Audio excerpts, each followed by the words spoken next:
गुरुदेव की जय, गुरुदेव की जय, गुरुदेव की जय, गुरुदेव की जय, गुरुदेव की जय, गुरुदेव की जय।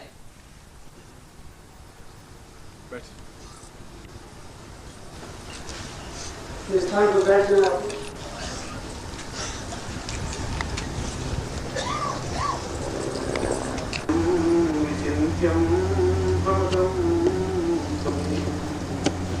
आत्मो स्वतां पूर्णमदैः ज्ञानं गुरुवैः प्रपन्नं गुरुवैः।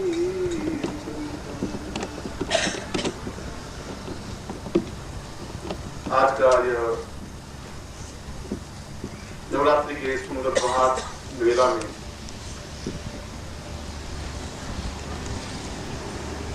शंकराचार्य की इस वाणी के साथ मैं अपने आत्मवचन को प्रारंभ कर रहा हूं। इस श्लोक में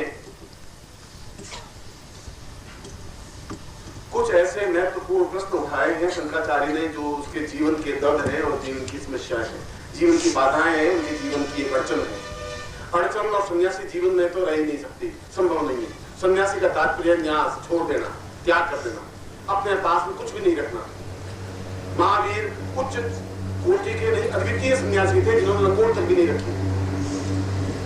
जहां बिल्कुल अपरिग्रह हो, किसी प्रकार का मन में तृष्णा नहीं हो, किसी प्रकार का भाव नहीं हो, किसी प्रकार का चिंतन नहीं हो, वह अपने आप में सन्यासी। मगर उस सन्यासी ने अपने जीवन के 33वें वर्ष में समाप्त हो गए, मृत्यु को प्राप्त हो गए, मर गए। भगवान बुद्ध 43 साल की अवस्था में समाप्त हो गए। ईसा मसीह केवल 24वें-25वें वर्ष में समाप्त हो गए। इस श्लोक में शंकराचार्य ने एक बहुत नवीन बात, नवीन तथ्य कहा है, जो प्रत्येक शिष्य के लिए, प्रत्येक गुरु के लिए एक अनुकरणीय है, आदर्श है। उसने पूछा है कि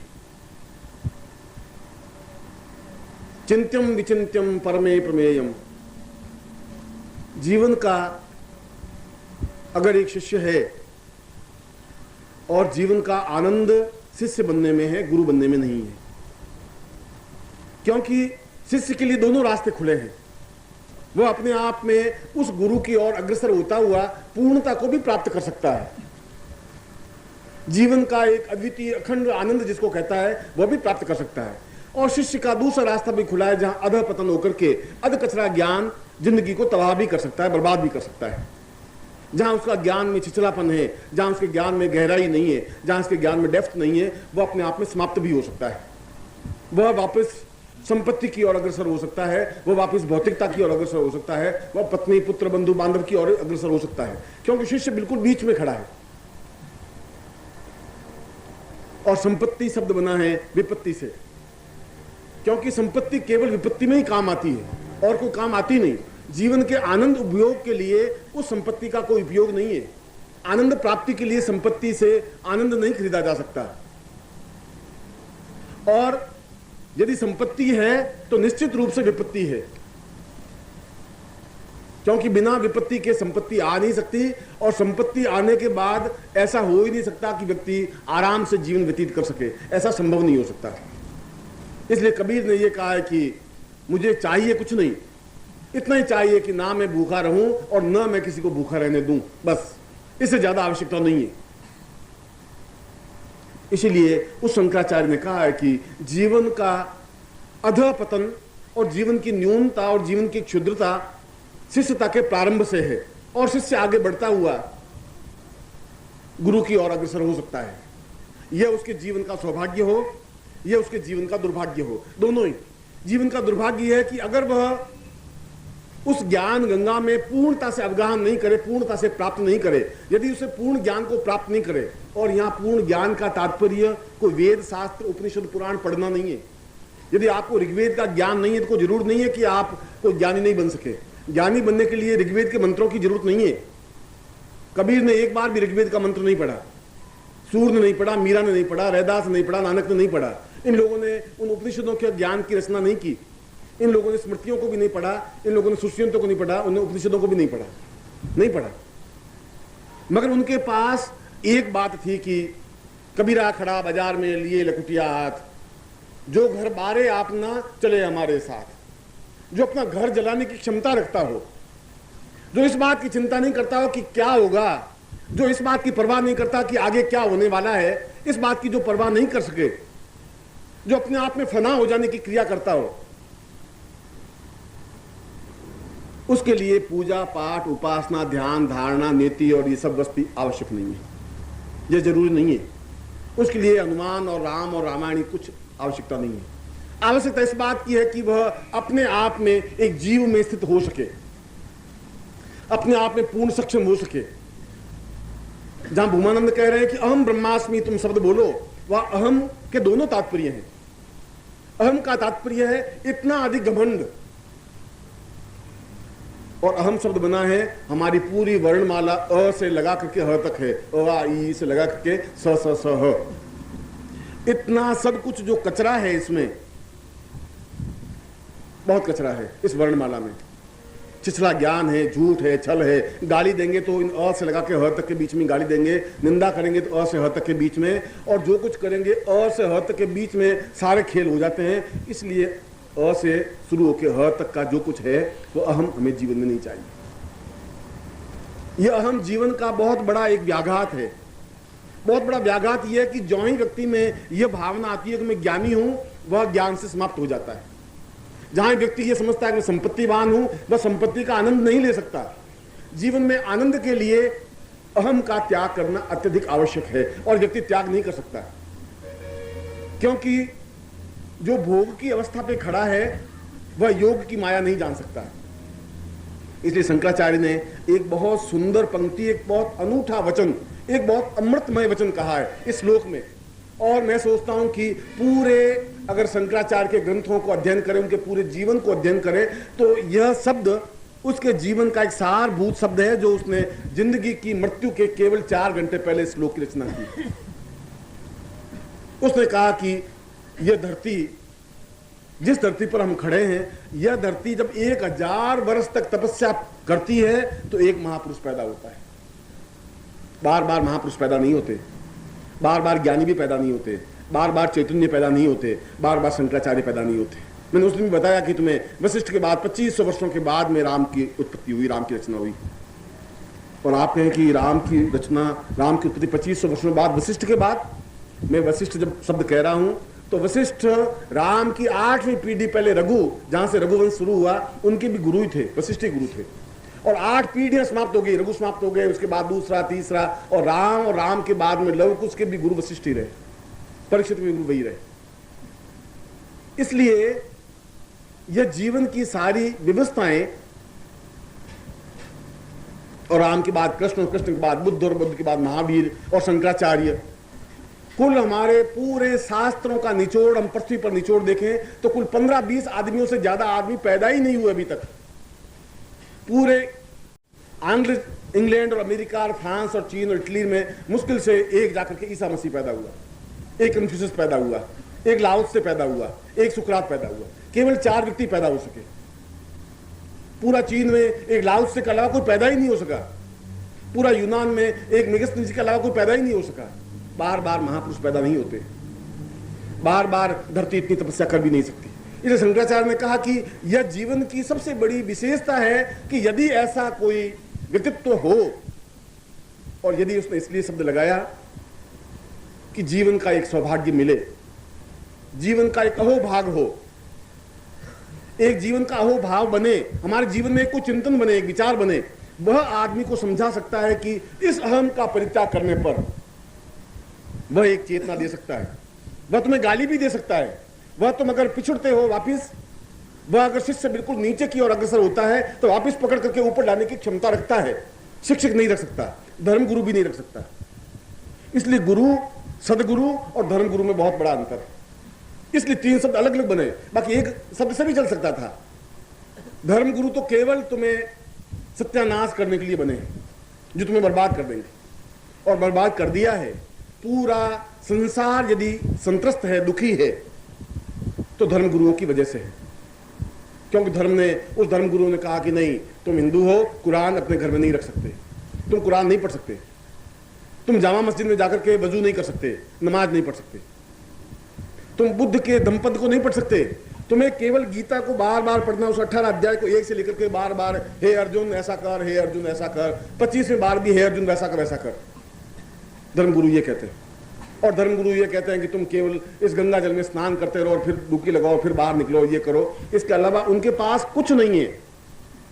उनके पास केवल पाखंड है, वो तुम्हें पाखंड दे सकते हैं। उनके पास केवल छल है, उनके पास केवल शब्द जाल है, वो तुम्हें शब्द जाल दे सकते हैं, तुम्हें मुक्त नहीं कर सकते। तुम्हें बार बार ग्रस्त की ओर अग्रसर करेंगे, बार बार उसमें तुम्हें फंसाएंगे, बार बार भोग की ओर प्रवृत्त करेंगे। चाहे आप गीता पढ़ लीजिए, चाहे रामायण पढ़ लीजिए, चाहे महाभारत पढ़ लीजिए, उन सारों में एक ही तथ्य बार बार स्पष्ट उल्लेख है कि यह युद्ध हुआ नारी की वजह से हुआ। रामायण बनती नहीं बेचारी। अगर सीता नहीं होती और सीता का हरण नहीं होता और ये स्त्री नहीं बनती तो रामायण की रचना होती नहीं। न रावण आता, न सीता को उल्टेगा था, न रावण को मारते, न राम जी को दुख होता, न इतनी 4000 दिन प्रश्नों का ये बनता। सारा 4000 पृष्ठ इसलिए तुलसीदास जी को रंगने पड़े कि सीता बेचारी पैदा हो गई गलती से। और अगर द्रौपदी नहीं होती तो महाभारत तो होता ही नहीं। 18 दिन तक क्यों लड़ते, क्यों युद्ध करते? इसलिए उन्होंने कहा कि नहीं, सीता का मुंह देखना जरूरी नहीं, द्रौपदी का नाम लेना ठीक नहीं, बस तुम भगवान का भजन करो, राम राम करने के अलावा कुछ नहीं। ये धर्मगुरु। इसलिए मैंने कहा कि जहां तक तुम्हें धर्मगुरु मिले वहां बचने की जरूरत है। धर्म तो जो धारण करने की शक्ति है, जो तुम धारण कर सकते हो, धार्यति सधर्म, जो तुम धारण कर सको। अगर मानवता का धर्म धारण कर सको तो मानवता तुम्हारा धर्म है। अगर चैतन्यता प्राप्त कर सको, अगर अपने हृदय को विकसित कर सको तो वह तुम्हारा धर्म है। धर्म को हिंदू ये संप्रदाय है, ये धर्म नहीं है। जिनको तुम धर्म शब्द से उपस्थित कर रहे हो वह धर्म नहीं है। इसलिए ऋग्वेद में कहीं हिंदू शब्द नहीं आया है, यजुर्वेद में नहीं आया है, उपनिषदों में कहीं नहीं आया है, न मुस्लिम संप्रदाय आया है, न हिंदू संप्रदाय आया है, न बौद्ध धर्म संप्रदाय, न चैतन्य संप्रदाय, कुछ नहीं आया है। उन ग्रंथों में नहीं है। ये हमने बाद में अपने आप के कटघरों में बंद कर दिया है। और जहां हमने बंद कर दिया वहां हमारा ज्ञान समाप्त हो गया, वहां आगे पढ़ने की श्रुति खत्म हो गई। मैं कुरान नहीं पढ़ूंगा तो कैसे मुझे मालूम पड़ेगा कि इस्लाम क्या चीज है? और नहीं समझ में आएगा तो मैं कैसे तुलना कर सकूंगा कि इस हिंदुत्व में इस्लाम में क्या अंतर है? अगर मैं धम्मपद नहीं पढ़ूंगा तो बुद्ध को मैं कैसे समझूंगा? और बुद्ध को नहीं समझूंगा तो एक बहुत बड़े ज्ञानी से मैं वंचित हो जाऊंगा। फिर पृथ्वी ने जो 1000 साल तपस्या करके बुद्ध को पैदा किया, वह पृथ्वी 1000 साल तपस्या बेकार गई उस पृथ्वी की। मुझे बुद्ध को भी समझना पड़ेगा, मुझे सुकरात को भी समझना पड़ेगा, मुझे ईसा मसीह को भी समझना पड़ेगा, मुझे अपने आप को भी समझना पड़ेगा। अहम ब्रह्मास्मि, अहम तो तब बनेगा। इसलिए अहम का दूसरा शब्द है कि मैं अपने आप को समझूं। उस अहंकार को छोड़ करके जब मैं अपने आप को समझूंगा, और संसार में सबसे कठिन क्रिया अपने आप को समझने की है। हम दूसरों को आसानी से समझ लेते हैं, क्यों? उनके प्रति हमारी धारणा बन जाती है। और मैं कह सकता हूं ये मेरा पड़ोसी बहुत बदमाश है, साला चोर है, उचक्का है, मुझे कहने में कोई संकोच है ही नहीं, क्योंकि इसके लिए मुझे सर्टिफिकेट देने की जरूरत नहीं, कोई प्रमाण देने की जरूरत नहीं। मैंने कह दिया, कह दिया। और ये लड़की बहुत दुष्चरित्र है, रोज मैं इसको गली में आते जाते देखता हूं, ये अच्छे घर की लड़की नहीं है। दूसरों के बारे में कमेंट करना जीवन का एक बहुत बड़ा आनंद और जीवन का बहुत बड़ा सुख की बात है। अपने आप को नहीं समझ सकते, और इसीलिए उस शंकराचार्य अहम, उस अहम को छोड़ करके जब मैं अपने आप को समझने की कोशिश करूंगा, और अपने आप को समझने की क्रिया के लिए पूर्ण ब्रह्मास्मि, अहम ब्रह्मास्मि, यहां अहम ब्रह्मास्मि कहते हुए शंकराचार्य ये नहीं कह रहे कि मैं बहुत घमंडी हूं। जब कृष्ण कह रहे हैं कि सर्वधर्मान परित्यज्य मामेकम शरणं व्रज, तो वहां कृष्ण को घमंडी नहीं है। अर्जुन को ये नहीं कह रहे तू सब छोड़ दे, मेरे पास आ जा। वो कह रहा है तेरे पास जो अहम है, जो कुछ छल है, झूठ है, कपट है, अगर मैंने तुझे यहां नहीं रोका तो तुम कौरवों की तरह वापस बन जाएगा। अगर मैंने तुम्हें यहां नहीं रोका तो तुम्हारा सारा ज्ञान, सारा चिंतन समाप्त हो जाएगा। जहां बुद्ध कह रहे हैं कि कुछ नहीं है जिंदगी में, अगर है तो मैं हूं, तो मुझे समझोगे तो तुम अपने आप जीवन को समझ लोगे। यहां बुद्ध का कोई घमंड नहीं बोल रहा है। बुद्ध इसलिए समझा रहा है शिष्य को कि उन शिष्यों में ज्ञान नहीं है, चेतना नहीं है, उनमें आग नहीं है, उनमें चिंगारी नहीं है, समझने की क्रिया नहीं है, उसमें अहम है। उस अहम को तोड़ने के लिए ऐसी क्रिया कर दी जा रही है। इसलिए वो बार बार कह रहा है कि तुम उस ब्रह्म को नहीं समझ पाओगे,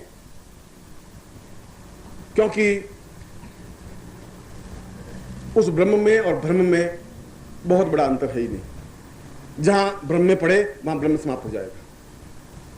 जहां अपने आप को हम समझेंगे नहीं वहां ब्रह्म को भी नहीं समझ सकेंगे। इसलिए जहां बुद्ध ये बात अपने धम्मपद में प्रारंभ में, जहां प्रारंभ की लाइन कह रही है, उनका आनंद, उनका प्रिय शिष्य का आनंद, अगर तुम्हें कुछ सीखना है, कुछ ज्ञान प्राप्त करना है, मेरे सारे जीवन का निचोड़ तुम्हें देखना है, कि मैं जीवन में क्या था और क्या बना और कहां, तो तुम फिर मुझे, केवल मुझे समझो और कुछ समझने की जरूरत नहीं।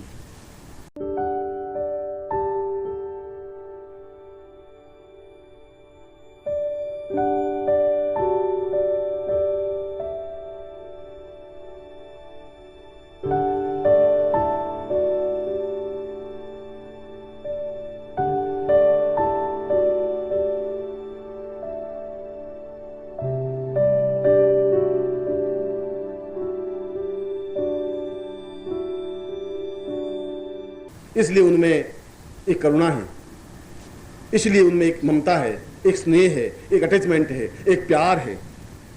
और इसीलिए धर्मगुरुओं ने इन सारे तथ्यों को समाप्त कर दिया और हमारा जीवन एक जड़ बन गया। क्यों जड़ बन गया? हमें क्यों नहीं चेतना पैदा हुई? हम ऋषियों की संतान, वशिष्ठ और विश्वामित्र की संतान, और हम जड़ बन गए, बिल्कुल एक पंगु बन गए। इसलिए बन गए कि हमारे ऊपर एक प्रहार किया गया, उन धर्मगुरुओं ने प्रहार किया। हमारे जीवन की, आज मुझे एक पत्र लिखा, उसने लिखा कि क्या हम स्त्रियां ओम शब्द का उच्चारण कर सकती हैं, और क्या हम स्त्रियां महावीर की उपासना कर सकती हैं, और क्या हम हनुमान चालीसा का पाठ कर सकती हैं। किसी महिला ने लिखा, और वो बेचारी को गलत नहीं लिख रही थी, क्योंकि धर्मगुरुओं ने कहा कि तुम हनुमान जी के पास नहीं जा सकती, हनुमान जी के सामने नहीं बैठ सकती। हनुमान जी इतने कायर बुज़दिल हैं कि तुम जाती, हनुमान जी भाग जाएंगे, क्या हो जाएगा हनुमान जी को, तकलीफ क्या हो जाएगी? जब मैं नहीं भाग सकता तुम्हें देख करके, तो हनुमान जी तो मुझसे ज्यादा ताकतवान होंगे, ज्यादा क्षमतावान होंगे। उन्होंने तो पूरा द्रोणाचार्य पर्वत को उठा दिया था, फिर क्यों घबरा रहे हैं हनुमान जी तुम्हारे पास जाने से?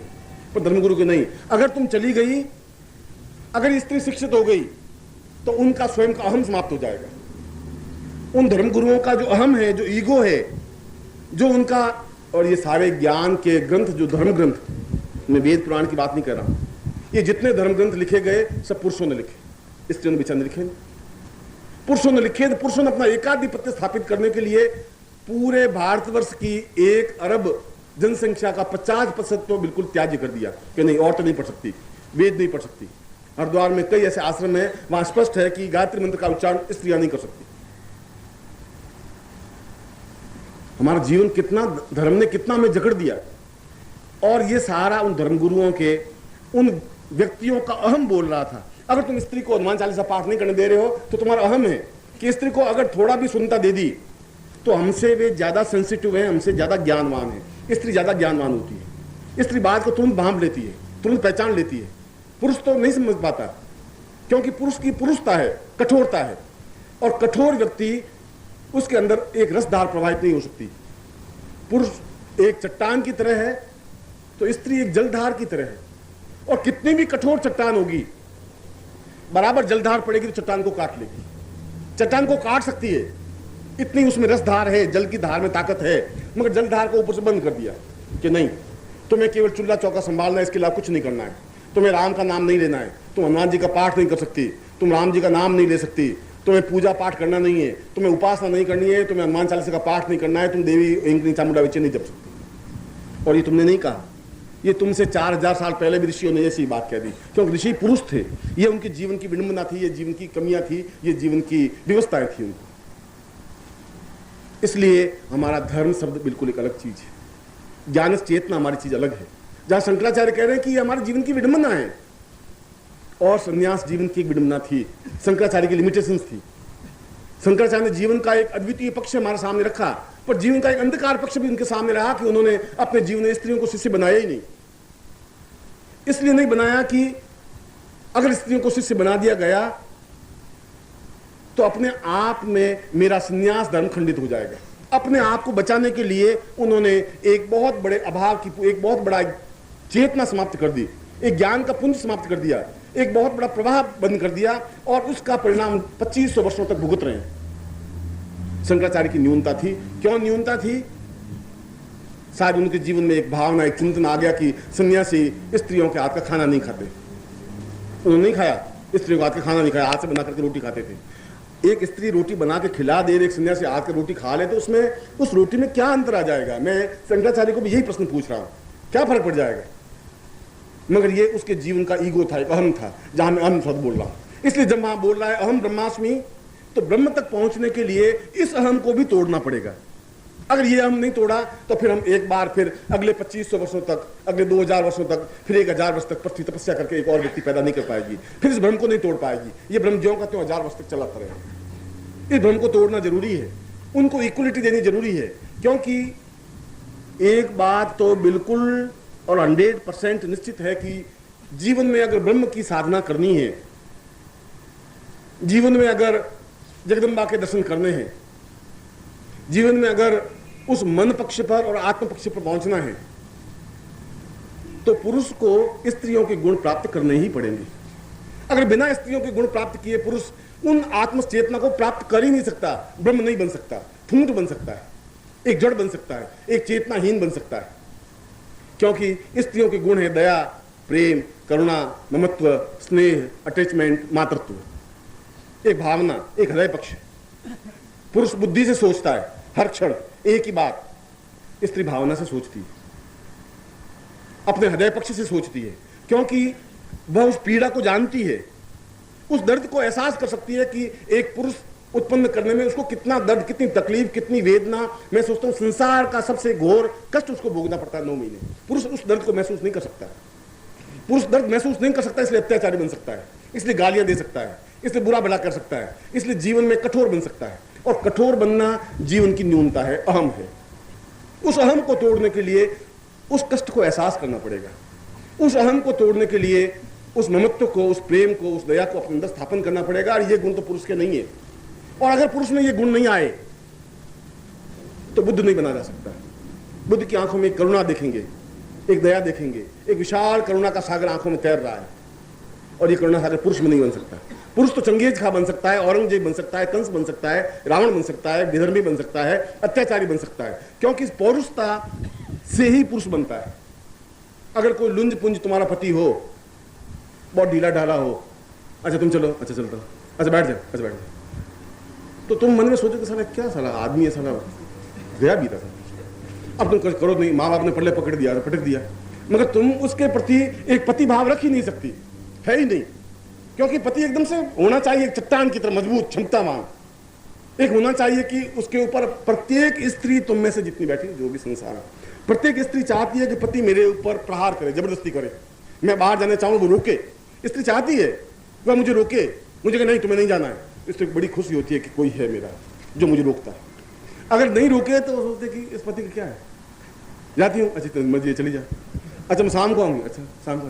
क्या किशन लाल जी कितने मजबूत है, वो उनकी पत्नी 1 इंच नहीं हिलती, अगर किशन लाल जी नहीं कहते हिल नहीं सकती, और तुम कैसे आदमी ढीले डाले, उसके अटैचमेंट नहीं बन सकता। इसलिए पौरुषता से तो पति बनता है, पुरुष बनता है, मगर पौरुषता साधना के क्षेत्र में कोई सफलता नहीं दे सकता। साधना के क्षेत्र में तो अपने आप में एक हृदय पक्ष खुला होना चाहिए। हृदय पुरुष के पास होता ही नहीं, पुरुष के पास केवल बुद्धि होती है, उसके पास केवल कठोरता होती है, उसके पास केवल प्रहार करने की क्षमता होती है, और वो प्रहार करके बहुत खुश होता है। वो अगर पत्नी को गाली देता है तो मन में बहुत संतुष्ट भाव करता है कि मैं कुछ हूँ तो गाली दे सकता हूँ, साली कर ले जो कुछ करना है, तो रान बदमाश है और है। तो मेरी बदमाशी का बात कोई सलीका है, कोई तरीका है। और तुमको उधर खिड़की से क्या झांक रही थी रात को 1 बजे, क्या झांक, और मैं चांद तारे देख रही थी, चांद तारे, तो जब चांद तारे दिखाई देने लगे, और 15 साल हो गए शादी को, अब चांद तारे तुझे देखने, अब खिड़की खोल के बेचारे ने देख लिए तो तुम्हें गुस्सा, नहीं देखे दरवाजे बंद कर दे तो फिर मर नहीं रही, तू अंदर गुटकी में बैठी, तू भी मर रही साली, मुझे भी मार रही है, तो भी प्रहार। जहां अहम ब्रह्मास्म शब्द कह रहा है वहां शंकराचार्य बिल्कुल सही बोल रहा है। वो कह रहा है मेरे जीवन की न्यूनता रही, शंकराचार्य कह रहा है, इसलिए न्यूनता रही कि मैं समझ नहीं पाया। कोई जरूर नहीं शंकराचार्य सब कुछ समझ ही बैठा हो, कोई जरूर नहीं कि हमारे पिताजी बहुत महान ज्ञानी हो, हमारे पिताजी में कमियां हो सकती हैं, और अगर पुत्र है तो साफ कह सकता ये मेरे पिताजी में कमी थी, ये मेरे पिताजी में विशेषता थी, यह क्षमता है। मेरे पिताजी शराबी थे, ये उनकी न्यूनता थी, कमजोरी थी, मगर बहुत दयावान थे, ये उनकी विशेषता थी। दोनों पक्ष सामने रखने वाला ज्ञानी बन सकता है। और हम कहेंगे नहीं मेरे पिताजी के बारे में शराबी तो मैं कह नहीं सकता, बस दयावान थे, उससे स्पष्ट नहीं हो सकता। शंकराचार्य ने कहा इसलिए अगर आप महावीर को देखेंगे तो स्त्रीण दिखाई देंगे, तुम सोचोगे कि क्या साला आदमी है, बहुत ढीला ढाला आदमी है। ईसा मसीह कह रहे हैं कि तुम अगर एक गाल पे चांटा मारे तो दूसरा गाल उसके सामने कर दो। अगर बुद्ध कह रहे हैं कि अगर तुम्हें कोई गाली दे तो गाली को लो ही मत, जब तुम कोई चीज लोगे ही नहीं तो तुम्हारे पास रहेगी नहीं। एक गांव में गए और गांव वालों ने बुद्ध को गालियां दी, 15 मिनट गालियां दी, उनके कोई विकार नहीं हुआ। उसने कहा अच्छा आप गालियां दे चुके पूरी, तो मैं अगले गांव जाऊं। उसने कमाल है, आप अभी जवाब नहीं देते, हमने आपको इतनी गालियां दी कुछ बोलते नहीं। उन्होंने कहा मैंने ली नहीं, आपने दी, आपके पास। जब कोई चीज आप देंगे और मैं लूंगा ही नहीं तो मेरे पास कहां से आएगी? ये तो आपने दी और आपके पास रही। आप कोई कपड़ा दें, कोई धान दें, कोई वस्त्र दें, कोई शास्त्र दें और मैं नहीं लूंगा तो किसके पास रहेगी? तो हमारे पास रहेगी। तो आपने गाली दी, मैंने तो ली नहीं, आप अपनी जाने। और हम सोच रहे साला ये क्या बुद्ध साला कैसा है, ये तो साला सब औरतों को बिगाड़ कर रख देगा, सत्यानाश कर देगा। अरे ताकत होनी चाहिए, गाली के जवाब गाली से। वो एक गाली का 4 गालियां दे, मर्द के बच्चे हैं साला। बुद्ध ऐसा नहीं कर सकता, बुद्ध ऐसा नहीं कर सकता। इसलिए तुम बुद्ध नहीं बन सकते, इसलिए तुम महावीर नहीं बन सकते, इसलिए तुम ईसा मसीह नहीं बन सकते, तुम सुकरात नहीं बन सकते, तुम साधक नहीं बन सकते, तुम योगी भी नहीं बन सकते। इसलिए नहीं बन सकते तुम्हारे पास वो हृदय जो चाहिए स्त्री का वो नहीं है। इसलिए कि हमारे शास्त्रों ने कहा है कि नहीं, तुम ताकतवान हो, तुम मर्द हो, तुम अत्याचार करोगे। और हमारे श्रीमालियों में अब तो युग बहुत बदल गया है। जब मैं छोटा था तब मैं 9 साल की उम्र में मेरी शादी कर दी, रजिस्टर्ड कि चलो।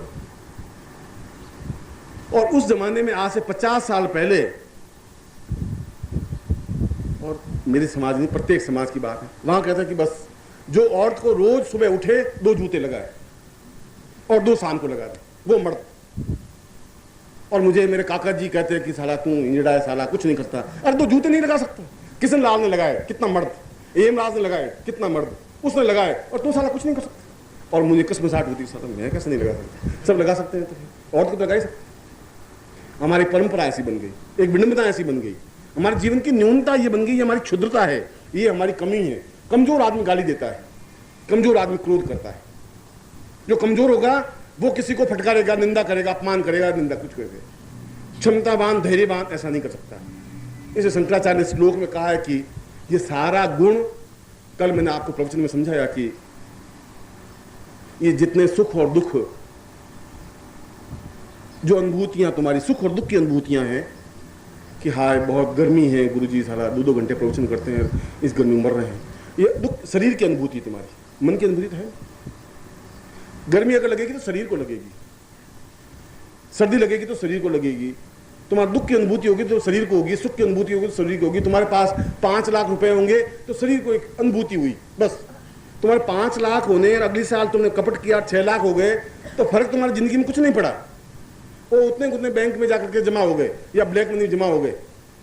तुम्हारे पास 5 लाख में और 6 लाख में डिफरेंस कुछ नहीं आया। कपड़े उतने ही 4 के 4 पहन रहे हो, रोटियां वही 2 की 2 खा रहे हो, मक्खन फिर भी तुम नहीं खा सकते, डायबिटीज तुम्हें, ब्लड प्रेशर है, मगर एक सुख की अनुभूति है कि अब हमारे पास 6 लाख हो गए, बस।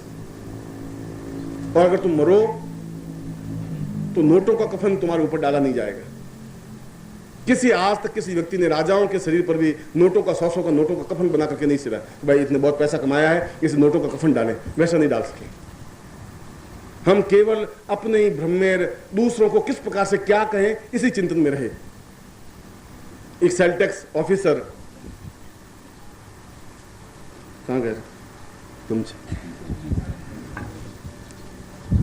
एक सेल टैक्स ऑफिसर किसी के बही खाते जांच कर रहा था। यमदूत तो हैं, भारतवर्ष में ये सशरीर जिंदा है। आप लोगों में से कई लोगों ने उनके दर्शन किए होंगे, नहीं करें तो कर सकते हैं।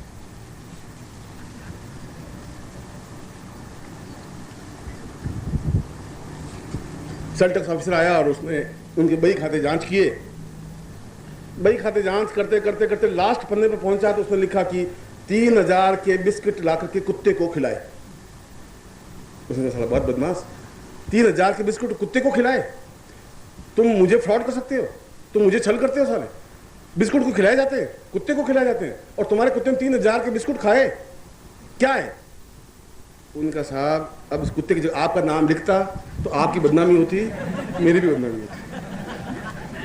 अब भाई खाता मैं क्या लिखता, मैं आपको 3000 रुपये रिश्वत तो दिए, अब मैं क्या करता और क्या करता है, लिखना पड़ा। अब आपको तो मैं ये कुत्ता सब काट लेता हूँ, आपका नाम लिख देता हूँ, जैसा आप खुश हो वैसा करने को तैयार। आदमी व्यवस्था है, मजबूरी है, क्या कर सकता है।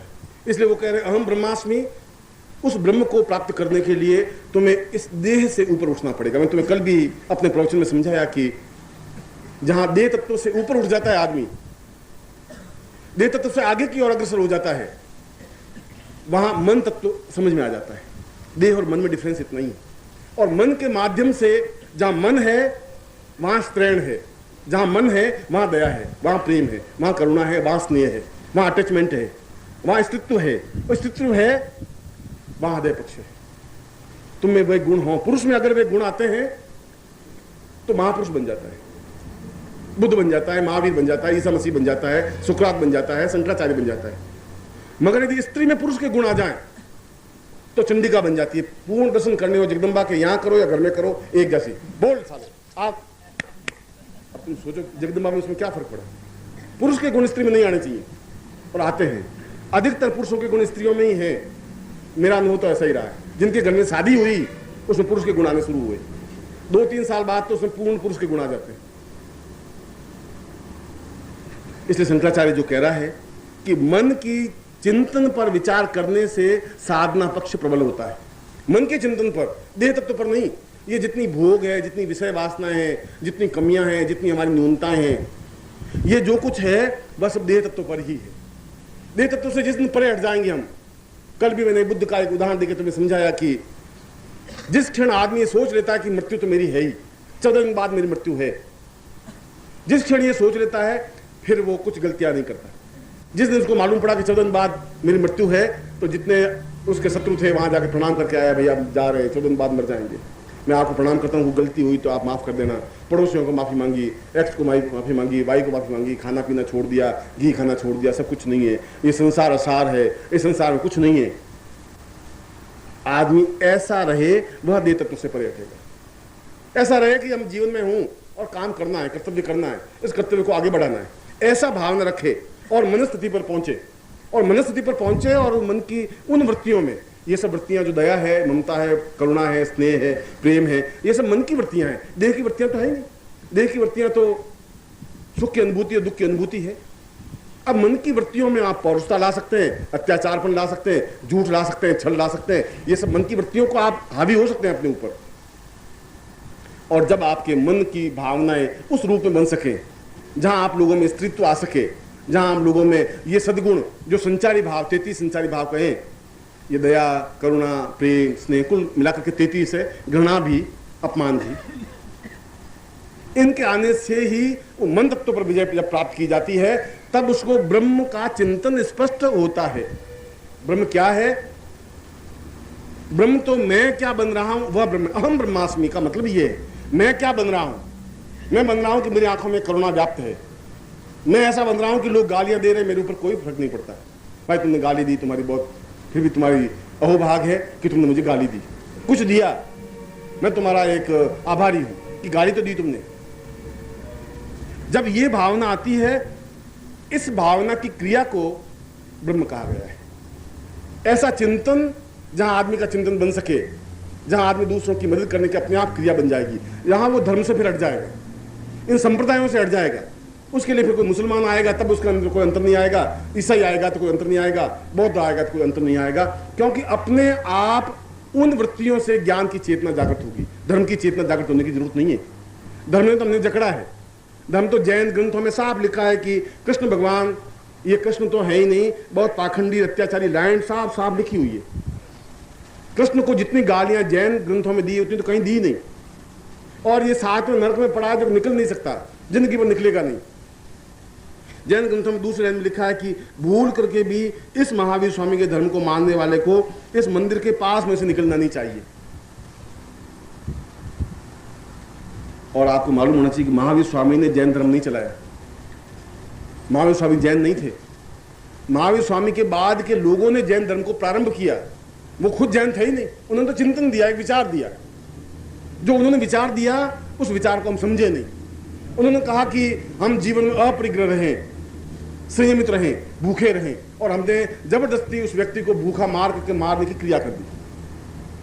हमने शेर सुंदरदास जी को कहा कि नहीं, तुम 7 दिन तक संतारा लोगे, जबरदस्ती भूखे मरोगे। हमने जबरदस्ती मार करके महावीर स्वामी बनाना शुरू कर दिया। ये हमारे धर्म की, ये जहां धर्म बना, महावीर स्वामी के बाद में जो धर्म बना, वो धर्म अपने आप में विकृतियां लेके पैदा हुआ। उनमें कुछ अच्छे गुण थे। महावीर स्वामी ने जो चिंतन कहे वे अच्छे गुण थे, उनको इतना करुणा और दयावान होते हुए भी उसको महावीर कहा गया। वीर वह होता है जिसमें ताकत प्रेम की, दया की, करुणा की ताकत होती है, वह वीर बन सकता है। ऐसा चिंतन लेकर के जो चल सकता है वो ब्रह्म बन सकता है। तब ब्रह्म अस्मि ही अहम, मैं उस अहम को छोड़ करके और उस पूर्ण उन वृत्तियों को जो 33 वृत्तियां उनको अपने हृदय में स्थापित करता हुआ मैं स्वयं जो कुछ जैसा बनूंगा और तुम बनोगे बुद्ध की तरह। तुम रावण तो बन ही नहीं सकते। जब तुम्हें अंदर प्रेम का जागरण होगा तब तुम रावण नहीं बन सकते। रावण बनने के लिए बिल्कुल एक दूसरा गर्भ चाहिए। प्रत्येक माँ रावण जैसा गर्भ नहीं धारण कर सकती, प्रत्येक माँ रावण को पैदा नहीं कर सकती, प्रत्येक माँ कंस को भी पैदा नहीं कर सकती। एक लुलपुंज को पैदा कर सकती है, एक छोटे मोटे क्षुद्र जीव को तो पैदा कर सकती है। रावण को पैदा करने के लिए बहुत फोर्स चाहिए, ताकत चाहिए माँ को। बुद्ध को पैदा करने के लिए भी माँ को बहुत ताकत चाहिए। ऐसा गर्भ अपने आप में बहुत क्षमतावान होना चाहिए, जिसकी खुद की कोई तपस्या हो, आधार हो, बेस हो। और तपस्या शब्द बना है केवल गुरु के चिंतनों को अपने आप में उतारने की क्रिया से। तपहम सपूर्वा सा तपस्या है। जो उनके चिंतनों को अपने आप में उतार सके वह तपस्या है, वह तप है। जो अपने ताप को अपने ऊपर झेल सके, क्रियात्मक पक्ष ले सके, वह तपस्या है। ऐसा गर्भ जहां आज से केवल 3000 वर्ष पहले जो 21 महीने का गर्भ धारण कर सकती थी मां, 21 महीने में संतान पैदा हो सकती थी और अपने आप में एक परिपक्व, एक ज्ञानी, एक चिंतक, एक अद्वितीय। मुझे बहुत आश्चर्य होता है कि उस समय वशिष्ठ और विश्वामित्र के टाइम में जितने बालक पैदा हुए, वशिष्ठ बने, कोई विश्वामित्र बने, कोई गर्ग बने, कोई उद्दालक बने, कोई अत्रि बने, कोई कणाद बने, पुलस्त्य बने, उसके बाद परंपरा लुप्त हो गई। क्या कारण हो गया? इसलिए कारण लुप्त हो गया कि नारीत्व में पुरुषत्व आ गया। वो एक पायलट तो बन सकी, वो युद्ध में भाग लेने वाली तो बन सकी, वो कंप्यूटर में काम करने वाली बन सकी, वो व्यापार करने वाली तो बन सकी, स्थित्व समाप्त कर दिया। जो पुरुषों के संपर्क में आई उसका जो एक क्षमा भाव था, एक कारुण्य भाव था, वो खत्म हो गया। अगर चंदन के संगति में आएंगे तो हम चंदनवान बनेंगे, सुगंधवाद बनेंगे, मगर यदि हम विश्व के संगति में आएंगे तो हम भी विश्ववान बन जाएंगे। इस नारी की संगति में आके पुरुष तो कुछ अच्छा चिंतन लिया, पर नारी स्वयं अपने आप में पौरुषवान बन गई, कठोर बन गई। यदि आप जो एनसीसी में भाग लेने वाली लड़कियां हैं, शादी करने के बाद यदि आपको उसकी चाल देखें तो कालिदास ने जो कुछ चाल लिखा है वो तो चाल है ही नहीं। कालिदास ने स्त्री की चाल को हंसनी की कहा, ऐसी जैसे हंसनी चलती है वैसी चाल होती है, और वो बिल्कुल चलती है जैसे कोई आर्मी की अफसर चलती है वैसे चलती है। वो चाल ही नहीं आ सकती उसमें, वो उसमें लोच है ही नहीं। उस शरीर में वो एक क्षमता होनी चाहिए, वो है ही नहीं। अगर लोच नहीं है तो उसके गर्भ में वो ताकत भी नहीं रह सकती। गर्भ में ताकत तो अपने आप में एक बिल्कुल संजो करके रखने लायक ताकत और क्षमता होनी चाहिए। इसलिए 21 महीने का गर्भ समाप्त हुआ, 20 महीने का हुआ, 18 महीने का हुआ, 16 महीने का हुआ, और आगे जाकर के सत्यनारायण की कथा में लिखा है साहब की उसके बाद 10वें मास में एक सुंदर सुशील कन्या उत्पन्न हुई। आज से 300 साल पहले सत्यनारायण की कथा लिखी गई। उसमें पूरे 10 महीने पूरे होने के बाद संतान उत्पन्न होती थी, और आज से 50 साल पहले 9 महीने बाद संतान उत्पन्न होती थी, और अब 8 महीने पूरे होकर 2 या 3 दिन ऊपर जाते हैं संतान पैदा हो जाती। और तुम्हारी पीढ़ी में 25 साल बाद पूरे 7 महीने पूरे करके 8 महीने शुरू करेंगे तब संतान पैदा हो जाएगी। कच्चा फल अपने आप में बुद्ध नहीं बन सकता, महावीर भी नहीं बन सकता। कच्चा फल तो एक बहुत सामान्य व्यक्तित्व बन सकता है जो 20, 25, 50 साल 60 साल जिंदा रहेगा और मर जाएगा। उसके लिए धारण शक्ति उसकी खत्म हो गई। वो धारण शक्ति खत्म हो गई पुरुषों की संगति से, उनका खुद का अस्तित्व खत्म हो गया। शंकराचार्य ने इसी बात को, इस दुख को प्रकट किया। उनका ये मैंने बहुत गलती कर दी, आने वाली पीढ़ियां भुगतेगी, कहा उसने, और वास्तव में हमने भुगता। हमने एहसास नहीं कर पाए, हम चिंतन नहीं कर पाए, हम ब्रह्म बन ही नहीं पाए। क्योंकि ब्रह्म बनने के लिए वापिस एक शक्तिशाली पुरुष की जरूरत थी, शक्तिशाली ज्ञान की जरूरत थी, एक चेतना पुंज की जरूरत थी, एक लपट की जरूरत थी जो तुम्हें लपट दे सके, आग दे सके, तुम्हें समझा सके कि तुम खुद ब्रह्म हो। चीखने चिल्लाने से, हम ब्रह्मास्मि कूकने से तुम ब्रह्म नहीं बन सकते। कैसे ब्रह्म बना जाए ये समझने की जरूरत है। अस्मि, अपने आप की अस्मिता को मिटा करके, अपने आप को पूर्ण रूप से फना करके, अपने आप को बलिदान करके, अपने आप को विसर्जित करके, अपने आप को समर्पित करके। और जहां समर्पण करने की क्रिया अगर तुम में नहीं अकड़ है, अहम है, तो फिर तुम अस्मि नहीं बन सकते।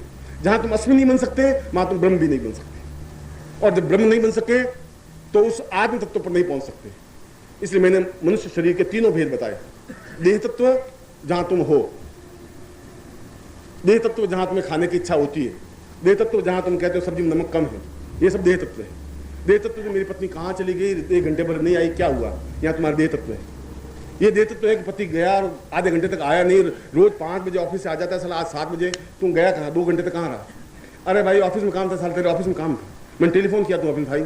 ये सब देह तत्व है, क्योंकि विश्वास खत्म हो गया, एक दूसरे के बीच में एग्रीमेंट था वो खत्म हो गया, एक दूसरे के प्रति जो समर्पण भाव था वो खत्म हो गया, एक शक पैदा हो गई, एक संदेह पैदा हो गया। और जहां शक और संदेह है वहां पुरुष नहीं रह सकता, वो स्त्री नहीं रह सकती, वहां मन की भावना आ ही नहीं सकती, वहां अच्छा संबंध नहीं बन सकता, वहां प्रवचन नहीं बन सकता, वो अपने आप में ज्ञान का पुंज नहीं बन सकता, कविता नहीं बन सकती, वो कविता नहीं लिख सकता, वो ज्ञान चेतना भी नहीं फैला सकता।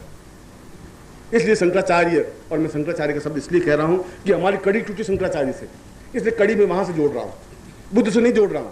बुद्ध की बातें शंकराचार्य पैदा कर दिया उसने, इस पृथ्वी ने। शंकराचार्य के बाद कड़ी टूट गई, इसलिए मैं उस कड़ी को जोड़ कर तुम्हें बता रहा हूं। और इसलिए शंकराचार्य ने उस 30 लाइन में दुख प्रकट किया कि क्या शिष्यों का कोई कर्तव्य नहीं है गुरु के प्रति?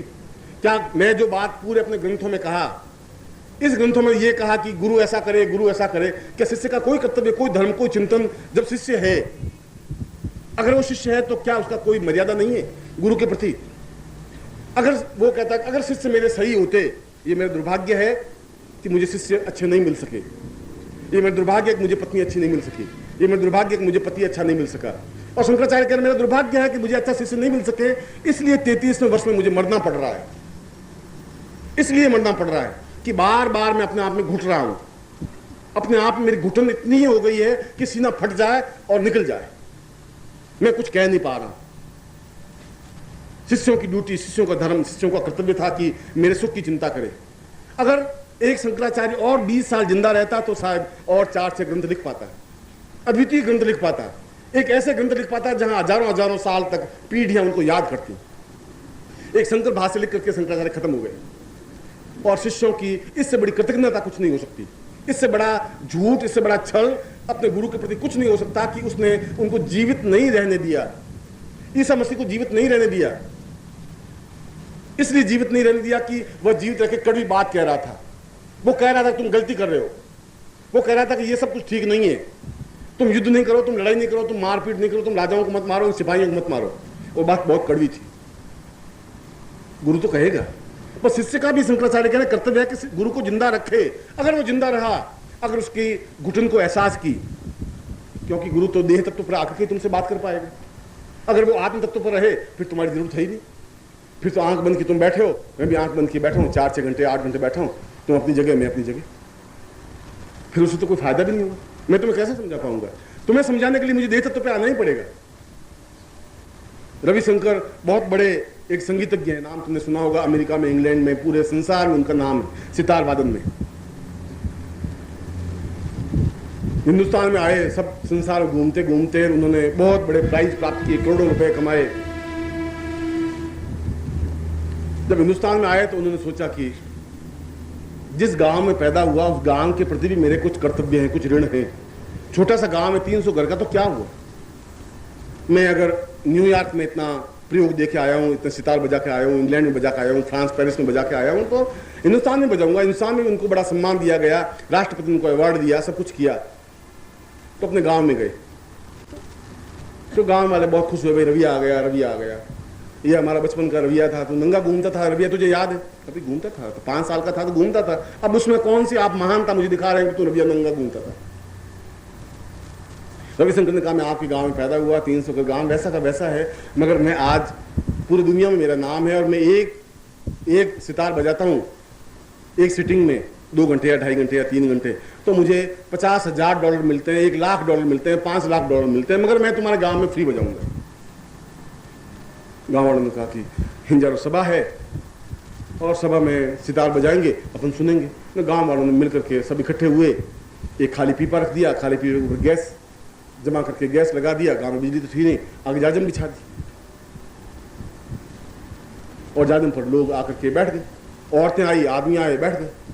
रविशंकर भी आए, उन्होंने सितार बजानी शुरू की, पक्की राग, जय जयवंती राग शुरू कर दी, ता ता ता तुम तुम तुम तुम तुम। अब आंख बंद की, तुम करते रहे। अब 15-20 मिनट तो तुम में लग गए। यहाँ से गया था तो दिमाग बिल्कुल ठीक। अरे अंखियां मिला के जिया भरमा के चले नहीं जाना कोई गाना हुआ? ये तुम साला क्या गाना हुआ? फिर गाँव अपने गांव का रवैया है तो सुनो तो सही। अब ये बार बार रवैया थोड़े आएगा, कह दिया था। अब आधे घंटे तुन करते रहे, फिर उनका प प प प प प प प प प घुंघरू बांध मीरा नाची, बोलना था बेचारा प पे अटक गए, और प अटकते थे 1 घंटे तक प प प प ग प प प करते रहे, आंख बंद करके वो बजाते रहे।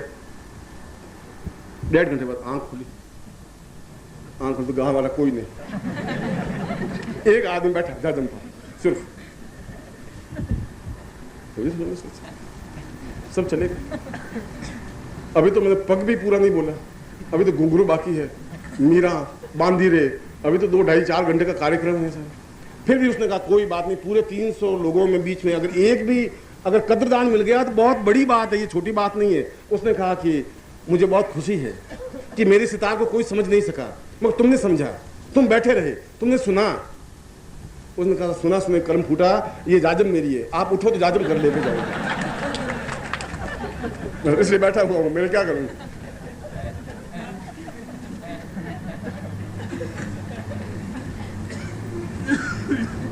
अब तुम उस चीज को, मैं चाहे चीखूं ब्रह्म ब्रह्म, तुम चीखूं और तुम उसको समझो ही नहीं। इसलिए मुझे उस ब्रह्म से और आत्मा से, मन और मन से ठेठ देह तत्व पे आके बात करनी पड़ती तुम्हें। अब तुम सोचो कि गुरुजी ये ब्रह्म छोड़े तो जाएं खाना खाएं, अब हो गया गुरुजी, ब्रह्म तो जहां आएगा तो आएगा। अपने आप में पूर्ण उस गुरु को उस देह तत्व पे आना पड़ता है, वो आना उनकी मजबूरी है, उनकी व्यवस्था है। अगर शिष्यों को समझाएं, शंकराचार्य की मजबूरी थी, ये कमी थी, इसलिए शंकराचार्य ने कहा कि यदि अच्छे शिष्य मिलते तो शिष्यों का भी उतना ही कर्तव्य था कि जब मैं देह तत्व पे आऊंगा तो मुझे घुटन भी होगी, मैं देह तत्व में आऊंगा तो मैं तुमसे प्यार भी करूंगा, मैं तुमसे बातचीत भी करूंगा, मैं तुम्हारे जैसा बनूंगा, अपनी तरफ से उस ऊंचाई लेवल से बिल्कुल नीचे आऊंगा। तुम्हारी तरह मैं एक जाजम पर बैठूंगा, तुम्हारी तरह तकिए के पास में बैठूंगा, तुम्हारी तरह मैं चाय पीऊंगा, तुम्हारी तरह से बात करूंगा, तुम्हारी तरफ से हंसी मजाक करूंगा, तुम्हारी तरह मुझे रहना पड़ेगा, तब मेरी बात तुम्हारे गले उतर पाएगी। तुम्हारे जैसा बनूंगा, पानी में पानी मिल पाएगा, तेल में तेल मिल पाएगा, घी में घी मिल पाएगा।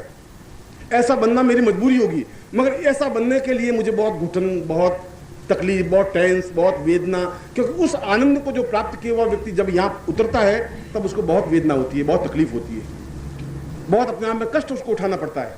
वो अपने आप को, मन को मार करके कुछ बोलता है, कुछ कहता है।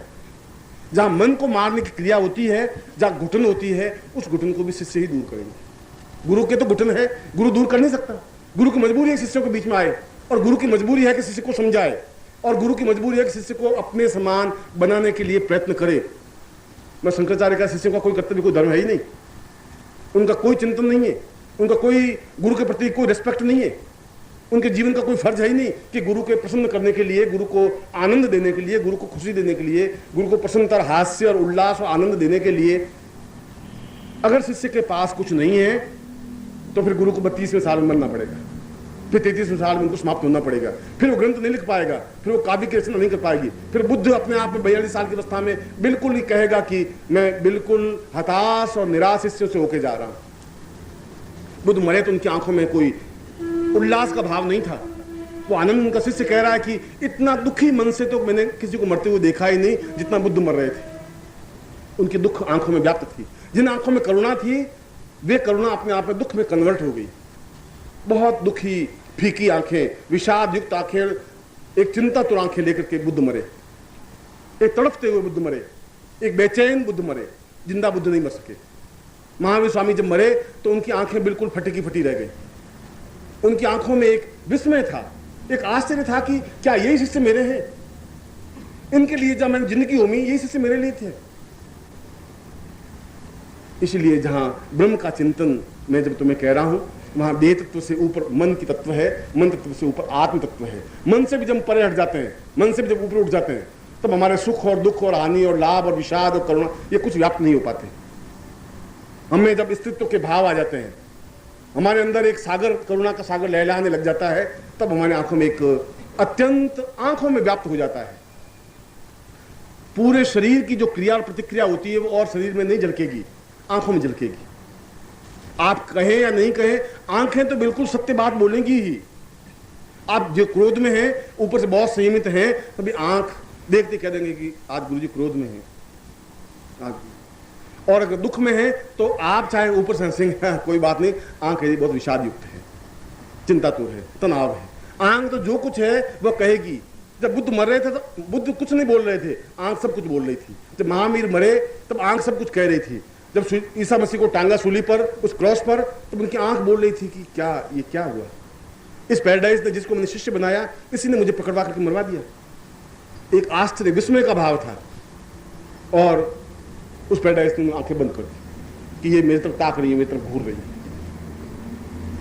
इसलिए जहां वे अहम ब्रह्मास्मि शब्द बोल रहे हैं तो हम ब्रह्म हैं।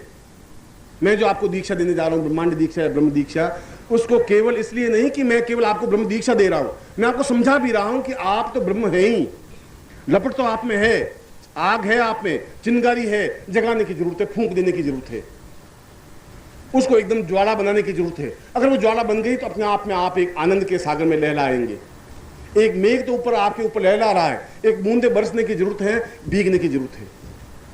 वसंत तो बिल्कुल आया है, मगर आप बिल्कुल दरवाजा बंद करके बैठ जाएं तो वसंत की हवा का आप आनंद नहीं ले सकते, वसंत की ससराहट को भी नहीं देख सकते, उस मोर जो बोला है उस मयूर की आवाज को भी एहसास नहीं कर सकते, उस कोयल की आवाज को भी अनसुनी कर देंगे अगर दरवाजे बंद करके बैठ जाएंगे। अपने शरीर के दरवाजे बंद कर दिए तो फिर आपके जीवन के पास कुछ रहेगा नहीं, कोई पूंजी नहीं आपके पास, देह तत्व से कुछ जीवन प्राप्त नहीं हो सकता। इसलिए कल मैंने आपको ब्रह्मांड दीक्षा का एक पाठ दिया। एक पाठ देने का मतलब है कि मैं उस ब्रह्म को आपके अंदर गुरु को समाहित करने की क्रिया करना चाहता था, और मैं आज समाहित कर रहा हूं उस ब्रह्म को, तो आपके मन तत्व को आपको पकड़ाने की क्रिया।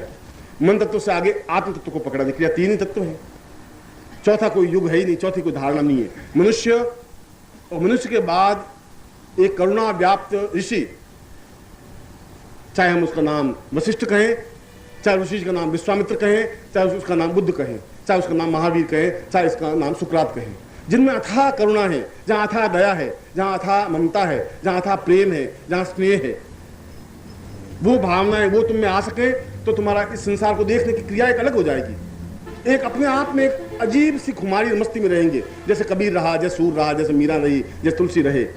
वो खुमारी तुम में व्याप्त आसानी से नहीं हो पाएगी, देह तत्व में तो नहीं हो सकती। उस तत्व में जाने पर, और उस तत्व से जब ऊपर उठेंगे, जो मैं क्रिया आपको कराने जा रहा हूं, क्योंकि जब आप नहीं कर सके तो मैं आपके लेवल पे आके आपको उस जगह लेके चलूं। आप सीढ़ियां नहीं चढ़ सके, मैं आवाज दूं तो ऊपर चढ़ो, तुम नहीं चढ़ सको, रपटीली जमीन हो तो मैं आपका हाथ पकड़ूं और खींचता ऊपर ले जाऊं, क्योंकि मैं चाहता हूं कि अगर मैं उस आनंद को प्राप्त कर रहा हूं तो फिर तुम भी आनंद को प्राप्त कर सको। मैं चाहता हूं कि अगर मैं उस पाखंड को तोड़ सका तो फिर तुम भी पाखंड को तोड़ सको। जब मैं चाहता हूं कि मैं उस करुणा और दया और प्रेम और स्नेह से अपने आप में आविर्भूत हो सकता हूं, फिर तुम भी हो सको, क्योंकि मैं अकेला वहां खड़ा अपने आप में मेरे जीवन की विशेषता नहीं है। मेरे जीवन की विशेषता अगर गुरु हूं तो गुरु का कर्तव्य, गुरु का धर्म मुझे तो निभाना ही है, शिष्य निभाए या नहीं निभाए ये अलग बात है। इसीलिए मैं आपको उस दूसरी दीक्षा को भी आप दे रहा हूं, जो अपने आप में कायाकल्प की दीक्षा। ये कायाकल्प है। इस शरीर को उस सफेद बालों को काला कर देने से कायाकल्प नहीं हो जाएगा, और झुर्रियां मिटाने से भी कायाकल्प नहीं हो जाएगा। जब आपका मन ताकतवान है तो अपने आप में आपका यौवन छलछलाएगा। यौवन छलछलाने के लिए 60 साल का आदमी भी उसमें यौवन छलक सकता है, 70 साल के आदमी में उमंग उत्साह हो सकता है। जब तेंजिंग हिमालय पे चढ़ा तब उसमें 48 साल का था। आज 48 साल का आदमी घुटने पकड़ लेगा और बैठ जाएगा, गुरुजी अब तो ब्लड प्रेशर है सर, 48 साल की उम्र में क्या हिमालय पे चढ़ेंगे, वो नहीं चढ़ सकते। फिर नॉर्वे का वो नहीं बन सकता, फिर हिमालय पे नहीं चढ़ सकते, फिर गंगा को उल्टी धारा में नहीं बह सकते, फिर वो खतरे नहीं उठा सकते। खतरे उठाने के लिए और जिंदगी में एक जवानी, एक ताकत, एक क्षमता, एक पौरुषता जो तुम्हारे आती है, वो मन की अवस्था है। और जहां मन अपने आप में वेगवान बना वहां तुम यौवनवान हो। उस यौवन का प्रभाव तुम्हारे चित्त पर, चेहरे पर, भावनाओं पर पड़ेगा, तुम्हारे सारे शरीर पर पड़ेगा। झुर्रियां अपने आप मिटेंगी, गारंटी के साथ मिट जाती हैं अगर तुम्हारा मन ताकतवान है, मन में उमंग है। जो मरा हुआ है, अब 22 साल का एक लड़का, अब आप देख लें, चश्मा चढ़ा हुआ, सफेद चश्मा और गाल धंसे हुए हैं, चल रहा है तो 22 साल का जवान होना चाहिए। 22 साल का तो ऐसा होना चाहिए कि कालिदास ने कहा कि जवान आदमी चलता है तो जहां पांव पड़ता है वहीं कुआं खुद जाता है, धम करता सब पैर पड़ना चाहिए। अब वो तो पैर बेचारा उठा ही नहीं सके, अपने पैर को उठाने बहुत भारी पड़ जाए, वो जवानी कैसे, उसको जवानी नहीं कह सकते। जवानी दूसरी चीज है, जवानी आपने देखी नहीं, तुम्हारी जिंदगी में जवानी आई नहीं, आ भी नहीं सकती। जवानी तो एक सीना उगड़ा हुआ और पूरे पहाड़ से टकरा जाए, जवानी उसको कहते हैं। जब नहीं आई तो कोई बात नहीं, तुमने अगली जिंदगी में तुम्हारी जवानी को लाएंगे, मगर जवानी दूसरी चीज है। तुमने जवानी का एक भाव लिया है कि 22 साल के थे और 22 साल में तुमने क्या चांदना, क्या रोशनी क्या कर दी, 22 साल में तुमने क्या कर दिया, 22 साल में शादी कर दी, 2 बच्चे पैदा हो गए, बस खत्म, यही तो हुआ। ये तुम्हारी जवानी। मैं तुम्हारी जवानियों को देख रहा हूँ, पिलपिली है और घूम रही है, 4 उंगलियां पकड़े हुए, जवानियों को देख रहा हूँ तुम्हारी।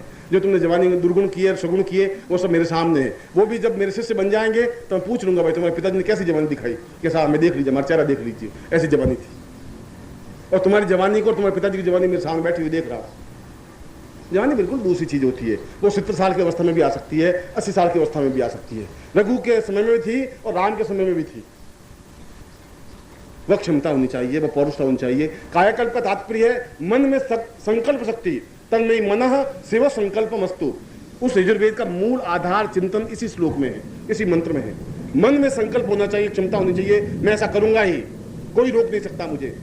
इतनी क्षमता जब हो तब वो शिव बन सकता है। और जो शिव नहीं बन सकता वो शव बन सकता है, मुर्दा बन सकता है। शव और शिव में इतना ही अंतर है। एक मुर्दा, एक शव शिव बन सकता है अगर उसमें तन्मयि मनः शिव संकल्पमस्तु, संकल्प हो, क्षमता हो, दृढ़ता हो, धैर्य हो, पूर्णता हो, पौरुषता हो, छल छलाता हुआ यौवन हो। अगर मन की दृढ़ता है तो तुम जवान बन सकते हो, कायाकल्प हो सकता है, तुम वापस 50 साल 100 साल जिंदा रह सकते हो। तुम्हें मौत मार ही नहीं सकती, तुम्हें आंख से आंख मिलाने की ताकत होनी चाहिए, तुम्हें आंखों में फीकापन नहीं आना चाहिए। मौत में इतनी हिम्मत नहीं तुम्हारे सामने आके खड़ी हो सके। अगर तुम उसको मिला नहीं सकते, आंख और चिंगारी नहीं पैदा कर सकते, फिर मृत्यु क्या करेगी? घर की स्त्री भी तुम्हें धक्का देकर नीचे गिर जाएगी, उसमें कोई बहुत बड़ी बात नहीं। इसलिए जहां मैं कायाकल्प कर रहा हूं वहां कोई तुम्हारे शरीर को कस करके बांधने की जरूरत नहीं समझ रहा हूं। शरीर तो तुम्हारे प्रभु ने जो कुछ दिया है वो अपने आप में ताकतवान क्षमता, बुद्ध को भी ऐसा ही शरीर दिया था जो तुम्हें दिया था। राम के पास, कृष्ण के पास, सबके पास ऐसा ही शरीर है।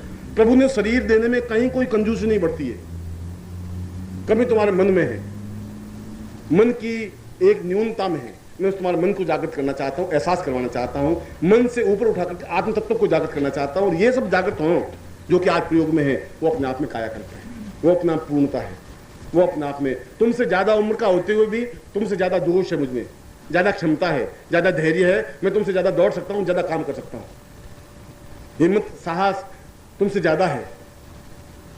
इसलिए नहीं कि मैं तुमसे कोई ज्यादा खाता हूँ या ज्यादा घी पीता हूँ। घी पीने से और खाने से अगर कुछ होता तो फिर भैंस बहुत ज्यादा खाती है और तुमसे ज्यादा खाती है, और तुमसे ज्यादा बुद्धिमान होनी चाहिए, बहुत उसका मन बहुत मजबूत होना चाहिए। खाना पीना कोई नहीं, मन की शक्ति के माध्यम से ऐसा होना चाहिए। मैं उसी प्रयोग को संपन्न करवाने जा रहा हूँ। आप बैठे।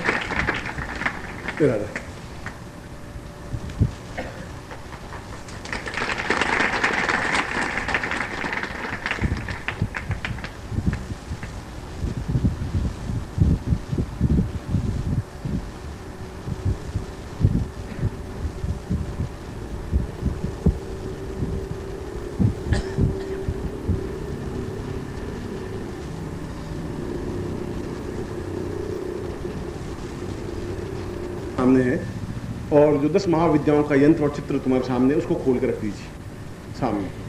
कल आपने 10 महाविद्या का यंत्र चित्र लिया था। महाविद्याओं का मतलब है वह क्षमता, ताकत, फोर्स, जो मन की और संकल्प शक्ति की और आत्मशक्ति की प्रतीक है।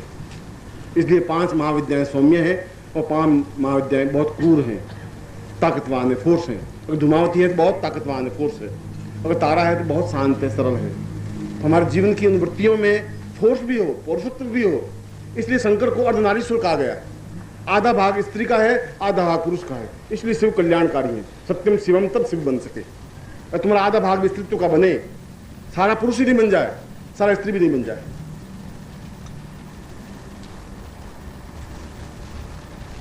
इसलिए आज जो आपने पैकेट लिया वो सामने रखिए। 5 वस्तुएं उसमें होंगी पंचभूतात्मक, और जो 10 महाविद्याओं का यंत्र था वो भी आपके सामने रखिए। और ये अपने आप में एक अत्यंत महत्वपूर्ण प्रयोग है तुम्हारी जिंदगी का। तुम इस चीज को समझो या नहीं समझो।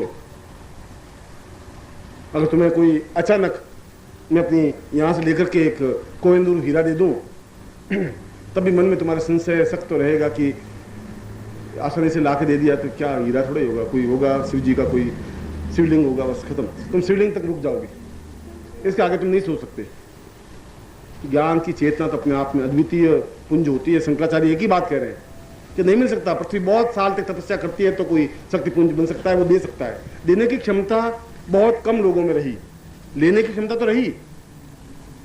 तुलसीदास बहुत अच्छा प्रवचन नहीं कर पाए, एक बार भी नहीं बोल पाए। कबीर बोल ही नहीं पाए कि दोहे बना पाए, सूर नहीं बोल पाए। धारण तो उनको ज्ञान तो बहुत था, उस सूर के पास ज्ञान की चेतना बहुत थी, कबीर के पास बहुत ज्यादा अनुभव थे, मगर व्यक्त नहीं कर पाए, दूसरों के हृदय में उतार नहीं पाए। ये जीवन की कमियां थी उनकी। ज्ञान को प्राप्त करना है बिल्कुल एक अलग चीज है, उस ज्ञान को प्राप्त करके उतार देना बहुत अलग चीज है। दूसरों में उंडेल देना मामूली बात नहीं होती, उसके लिए बहुत बड़ी तपस्या की, बहुत बड़ी साधना की, समग्रता की आवश्यकता होती है। हाथ जोड़ दीजिए। ओम विघ्नेश्वराय वरदाय सुरप्रियाय लंबोदराय सकलाय जगदिताय नागाननाथज्ञ विभूषिताय गौरी सुताय गणनाथ नमो नमस्ते। भक्तार्थिनाशन फराय गणेश्वराय सर्वेश्वराय सुभदाय सुदेश्वराय विद्याधराय विकटाय च वामनाय भक्त प्रसन्न वरदाय नमो नमस्ते। नमस्ते ब्रह्म रूपाय विष्णु रूपाय ते नमः। नमस्ते रुद्र रूपाय करी रूपाय ते नमः। विश्व रूपस्य रूपाय नमस्ते ब्रह्मचारिणे भक्त प्रियाय देवाय नमस्तभ्यं विनायक लंबोदर नमस्तभ्यं सततं मोदक प्रिय निर्विघ्नं कुरु मे देव सर्वकार्येषु सिद्धितः। त्वां महान् गणपतिं प्रातः पुरुषां तस्मानं सचेतनीतां पूर्वां तुभ्यं संपर्दये तां एतस्मानं सा शिखा बंधनम। चोटी की गांठ लगाइए। मानस्तो कितने मान आहिमानो गोखुमानो स्वेखुमानो वीरानुभामिनो वधिरे भुस्वा हवा में स्वस्तेन लाठी तिलकम कृत्वा। अपने हाथ से कुमकुम लेकर के लाट पर तिलक करिए। नमो सुनंदाय सहस्रमूर्तये सहस्रपादाक्षरोरुभावे सहस्रनाम्ने पुरुषाय शाश्वते सहस्रकोटिधारिणे निमार्ते गन्धां पान्धुतीं दीक्षाम् आप्नोति दीक्षे आप्नोति दक्षिणां दक्षिणां श्रद्धाम् आप्नोति श्रद्धयां सत्यमाप्यते तां पुरुषां तस्मानं सा तुभ्यं संप्रदये इदमस्तं वो ज्योति पूर्वा तस्मानं सा दीर्घा तुभ्यं संकल्पं कुर्यात्। दाहिनाथ जल लीजिए। ओम विष्णु विष्णु विष्णु भागवत से वर्धन जमुदीपे शालिवान साके बोधावतारे संशय संस्कृति को समुद्र 2047 आश्विन मास के शुक्ल प्रयास तो सप्तमी व्यायाम द्वासे प्राप्त क्षीण प्रादम प्राप्त क्षीण त्रिकाल संहारणम सकल मन कामना सिद्धतम लोके वासे भायराज द्वारे सर्वत्र यश विजय लाभादि प्रसवारस्य सपुत्रस्य सबानुस्य अखिल कुटुंब सहितस्य सबसो समस्त भय व्याधिरा पीड़ा मृत्यु परिहार द्वारा आयु आरोग्य तथा अमुक गोत्रोत्पन्नो। हम अपना गोत्र बोलिए। अमुक शर्मा हम अपना नाम बोलिए। ताम पूर्ण पुरुषां ताम पूर्वादर्श निखिलेश्वर नन्ति माम शिष्यत्वं धारयामि ताम एतश्चिन्तन्ता पूर्वा अथास्मानं सा देवत्वे सा पूर्णा मनः तुष्टिम आत्मतुष्टिम सा पूर्णा तुभ्यं संपर्दये। छोड़ दीजिए। अब मैं प्रयोग प्रारंभ करने से पूर्व आपको गुरु मंत्र का स्मरण दिलवा रहा हूं। 3 बार आप गुरु मंत्र बोलेंगे। बोलो ओम परम तत्वाय नारायणाय गुरुभ्यो नमः। ओम परम तत्वाय नारायणाय गुरुभ्यो नमः। ओम परम तत्वाय नारायणाय गुरुभ्यो नमः।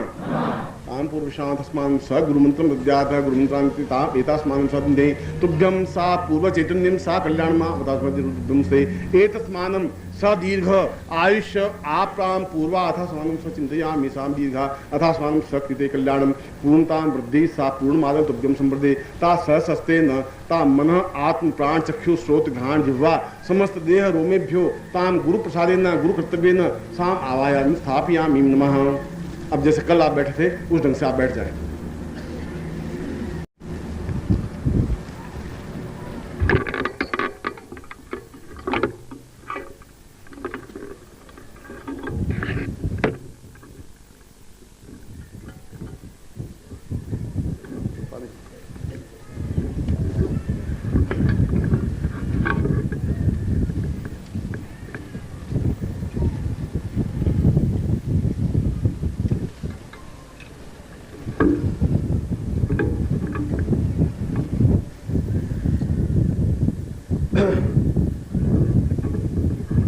आज का प्रयोग में मैं तुम्हें देह तत्व पर, देह तत्व से मन तत्व पर और मन तत्व से आत्म तत्व पर ले जाने की क्रिया कर रहा हूं। और जहां पर पहले तत्व में जहां भस्त्रिका के माध्यम से आप श्वासोच्छ्वास करेंगे, श्वास लेंगे और छोड़ेंगे, तो तो एक बात ध्यान रखें कि आप मेरी 2-3 बातें ध्यान रखें। अगर चूक गए तो आप इस सत्र से चूक जाएंगे, इस शिविर से चूक जाएंगे, अपने जीवन से चूक जाएंगे, इस ज्ञान से चूक जाएंगे। क्योंकि मैं केवल भस्त्रिका नहीं करवा रहा हूँ, उसके साथ साथ आपके मंत्र पर पहुंचा रहा हूँ। केवल प्राणायाम नहीं करवा रहा हूँ, प्राणायाम के आगे की स्टेज पर ले जा रहा हूँ और उसके भी आगे की स्टेज पर आत्मतत्व पर ले जा रहा हूँ। इसलिए जहाँ भस्त्रिका करें तो फिर धीरे धीरे नहीं करें। 2 बातें मैं आपको स्पष्ट रूप से समझा देता हूँ, तीनों बातें मैं 4 बार बीच में टोकूंगा आपको। इसलिए टोकूंगा कि मैं आपको कन्वर्ट करूंगा। टोकने की क्रिया मेरी यूं होगी। कन्वर्सन करने का मतलब है, कन्वर्ट करने का मतलब है कि जहां आप हैं देह तत्व पर, देह तत्व से मन तत्व में जब आप जाएंगे तो एकदम से कन्वर्ट आएगा, एकदम से चेंज आना चाहिए। मैं मंत्र के माध्यम से आपके जीव को वहां फोर्स ले जाऊंगा। और तीसरे में, पहली बार में आप जोर से सांस लेंगे, छोड़ेंगे। मैं जोर से बोल रहा हूं तो जोर का अर्थ आप समझ रहे हैं। जोर का अर्थ है कि आपके नाक में से खून बहना चाहिए, सांस नहीं। एक तो आप सांस लेते हैं, कुछ होगा नहीं। इससे 10,000 साल तुम पैदा हो जाओ तो कुछ नहीं होगा। दोनों हाथ घुटनों पर रहेंगे। आपके सांस का वेग इतना तेज आना चाहिए कि ये सारा उड़ करके पीछे जाना चाहिए सड़क पर। इतनी ताकत क्षमता होनी चाहिए। उसमें तुम्हें कुछ सोचना नहीं है कि तुम क्या कर रहे हो, ये सोचना नहीं है तुम्हारे पास बैठा हुआ व्यक्ति क्या कह रहा है। बहुत तेजी के साथ, बहुत फोर्स के साथ। और दूसरा भाव में उस फोर्स को 100 गुना बढ़ा देना है। सारा शरीर अगर उस समय हिले दूसरे भाव में, तो फिर आपको शरीर की चिंता करने की जरूरत नहीं है। वो शरीर आपका जो कुछ कर रहा है, उस शरीर को आप छोड़ दीजिए। फिर आप बुद्धि से शरीर को पकड़िए मत कि मैं इधर गिरूंगा तो ये पास में बैठा हुआ है, ये कैसे गड़बड़ करेगा, इसके अगर पास में गिरूंगा सिर के लग जाएगी तो मैं कैसे इधर गिरूं या इधर गिरूं। फिर आप देखेंगे अच्छा पीछे जगह खाली है तो पीछे गिरूंगा। आप बुद्धि चिंतन करने की जरूरत नहीं है। दूसरे भाव में तो आप शरीर को बिल्कुल सख्त छोड़ देंगे। और तीसरे भाव, जब मैं तीसरी बार आपको कन्वर्ट करूं, तब आपका शरीर का भान आपको नहीं रहेगा पूर्ण रूप से। दूसरे भाव में भी जोरों से सांस, तो तीसरे भाव में श्वास नहीं होगी। तीसरे भाव में क्रिया आपकी बंद हो जाएगी, अपने आप में शरीर शिथिल हो जाएगा। और उस शिथिलता में शरीर जिस अवस्था में है, बैठा हुआ तो बैठा हुआ है, गिरा हुआ तो गिरा हुआ है, आंख बंद है तो आंख बंद है, आंख खुली है तो आंख खुली है, उस समय आपको शरीर को हिलाने की जरूरत नहीं है। और चौथी अवस्था में जब मैं आपको कहूं, तब आप वापिस चैतन्य बने और मेरे सामने बैठे। वापिस मैं चारों क्रियाएं आपके सामने दोहरा रहा हूं। पहली बार में आप श्वासोच्छ्वास करेंगे, श्वास लेंगे और श्वास छोड़ेंगे, मगर ताकत के साथ। पूरा हाथ घुटनों के ऊपर दबा हुआ हो और आप इस बात की चिंता मत करिए कि आपकी मृत्यु हो जाएगी। मृत्यु नहीं होगी, न तकलीफ होगी, न मुझे तकलीफ होगी। मगर आप कुछ नहीं करेंगे तो मुझे बहुत तकलीफ होगी। घबराने की जरूरत नहीं है, बहुत फोर्स के साथ करने की। जो दूसरे भाव में उसको 100 गुना बढ़ा देना है। तूफान आना चाहिए एकदम से। और तूफान के बाद में अगर आपका शरीर तूफान करते करते लुढ़क रहा है तो फिर लुढ़कने दीजिए, बैठा है तो बैठने दीजिए। अगर मुझे देखना है तो देखते रहिए। अगर आपकी आंखें बंद हो रही है तो आंखें बंद होने दीजिए। अगर आपका शरीर कुछ काम नहीं कर रहा है तो काम नहीं कर रहा है। हाथ उठ गया तो हाथ उठ गया है, जो कुछ हो गया है वो हो गया है। और तीसरी अवस्था में बिल्कुल आपका, दूसरी अवस्था तक भी सांस चलेगा। तीसरी अवस्था में जब कन्वर्ट होंगे तब आप बिल्कुल निढाल होकर के शरीर को ढीला छोड़ देंगे। उसमें आपको कई अनुभव होंगे, कई अनुभूतियां होंगी, कई चीजें दिखाई देंगी। यदि आप पूर्ण फोर्स के साथ अंदर उतरे हैं, क्योंकि ध्यान के लिए तो अंदर उतरना ही पड़ेगा। और अंदर उतरने के लिए तो बुद्ध को भी यही क्रिया करनी पड़ी, महावीर को भी यही करनी पड़ी, ईसा मसीह को भी यही करनी पड़ी। ईसा मसीह यहाँ भारतवर्ष में आए और यहाँ दीक्षा ली, तब उनको यही काम करना पड़ा। चाहे राम हो, चाहे कृष्ण हो, चाहे योगेश्वर हो, चाहे वशिष्ठ हो, चाहे विश्वामित्र हो, रास्ता तो यही है। और चौथी में आपको वापस चैतन्य होना है। पहली बार में सांस लेना है, दूसरी बार में भी सांस लेना है तेजी के साथ, तीसरी बार में बिल्कुल सख्त हो जाना है, अपने शरीर को छोड़ देना है। चौथी में वापस चौथी बार बोलूं तब आपको अपनी चेतना अवस्था में वापस आना है। न आप इस बात की चिंता करें कि आपके पति क्या कहेंगे, न इस बात की चिंता करें कि आपकी पत्नी आपको घर जाके क्या कहेगी। जो कहेगी घर पे भुगत लेंगे। इस समय तो कुछ प्राप्त कर लेना है। सीधे बैठ जाएंगे, रीढ़ की हड्डी आपकी सीधी होगी। तुम कैमरा मैन की तरह यहाँ इसके ऊपर खड़े हो, वहां छोड़ खुद करो, या इधर खड़े हो जाओ बस। मेरुदंड आपका सीधा होना चाहिए, श्वास तो सीधी आ नहीं सकती जब तक आपका सीधा हो, बिल्कुल तना हुआ हो। देवदारू के पेड़ों को देवता कहा गया है। देवता इसलिए कहा गया बहुत ऊंचाई पर उनका पूरा वक्षस्थल खुला होता है, तेजी के साथ उठा हुआ होता है, निढाल और मुर्दे की तरह नहीं बैठते वो।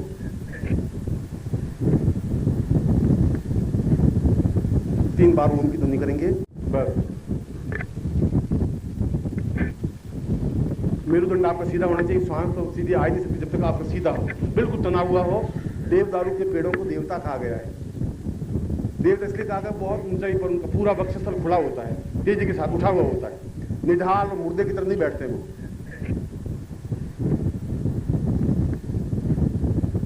तीन बार ओम की ध्वनि करेंगे, उसके बाद में पहली क्रिया करूंगा, मैं कहूंगा पहली क्रिया, तब पहली क्रिया प्रारंभ होगी। दूसरी बार फिर आपको याद दिलाऊंगा दूसरी क्रिया, तो श्वासोच्छ्वास और तेजी के साथ होगी।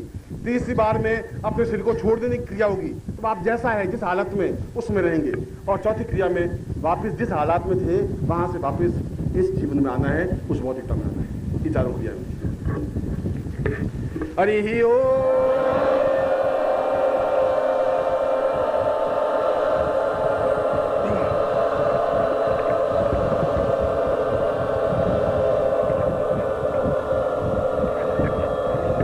हरि ही ओ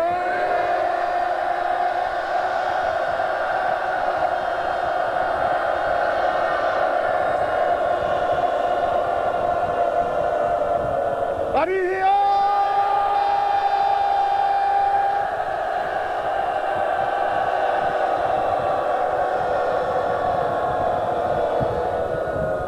सचैतन्य साम निखिल स्वानंदान सा आयुध सा पूर्व साम योगेश्वराय रूपाय साम प्रत्यक्ष रूपेण साम आत्म प्रविशन्ति मन प्रविशन्ति देह प्रविशन्ति साम पूर्ण चैतन्य रूपेण भस्त्रिका रूपेण श्वासोच्छ्वासम वायु वेगेन वायु देवता व्योन्म अग्नि देवता व्योन्म साम पुरुषां तुभ्यम संपन्नवे।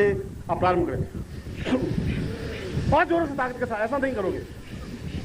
आपका गर्दन हिलनी चाहिए, शरीर हिलना चाहिए, शरीर के फोर्स होना चाहिए, आपका ताकत होनी चाहिए, क्षमता होनी चाहिए आपके साथ। और जोरों से थोड़ा। अगर आपका शरीर हिलेगा नहीं तो वेग नहीं आ सकेगा। वेग आना चाहिए पूरा शरीर का, ताकत के साथ आना चाहिए वेग। गड़बड़ाने की जरूरत नहीं तुम्हें। और जोरों से थोड़ा। तुम्हारे पास जो ताकत है उसका 5% यूज हो रहा है, थोड़ा और ताकत के साथ करना पड़ेगा। हुम हुम हुम हुम हुम। और फोर्स करिए थोड़ा, श्वास के साथ, श्वास के साथ। मुंह बंद करके, मुंह बंद रहेगा आपका।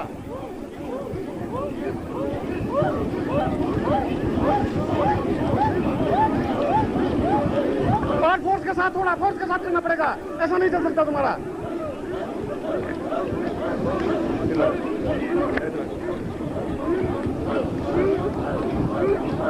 ऐसा ढीलापन नहीं चलेगा तुम्हारा। ताकत के साथ और फोर्स के साथ और पूरे प्रहार के साथ, जोर के साथ और जोर के साथ और जोर के साथ तुम्हें करना पड़ेगा।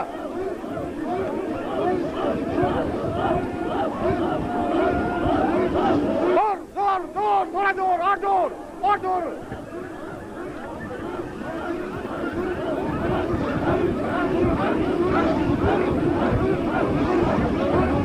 पूरा सांस और तेज और तेजी के साथ, तेजी के साथ और तेजी के साथ, तेजी के साथ और तेज तेज तेज तेज और तेज और दूसरी अवस्था में।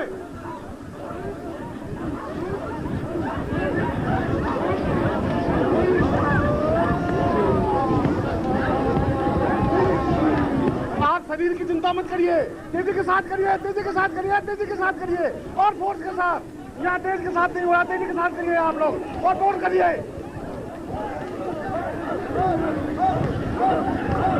और फोर्स और ताकत के साथ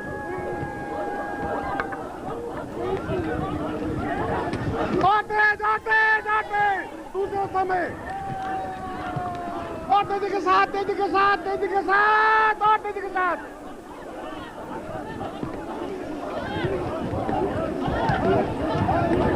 और तेज और तेज। अगर आवाज निकल रही तो निकलने दीजिए, शरीर गिर रहा है तो गिरने दीजिए, शरीर की चिंता मत करिए।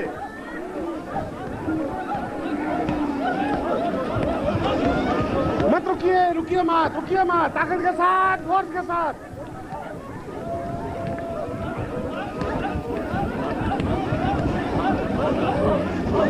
सब कुछ छोड़ा देना है, एकदम से निकाल देना अंदर से, और ताकत के साथ निकाल देना है, प्राणों के साथ निकाल देना है। और जोर, और जोर, और जोर, और जोर।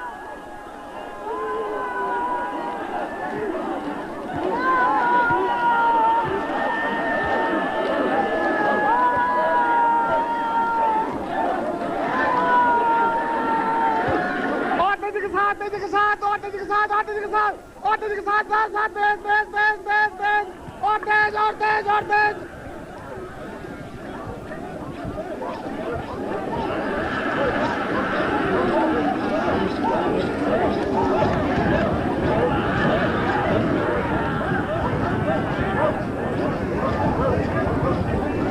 और फोर्स, फोर्स, और दूसरी स्टेज, और ताकत जो कुछ है खत्म कर देना अपने आप को समाप्त कर देना है, फोर्स के साथ अपने आप को।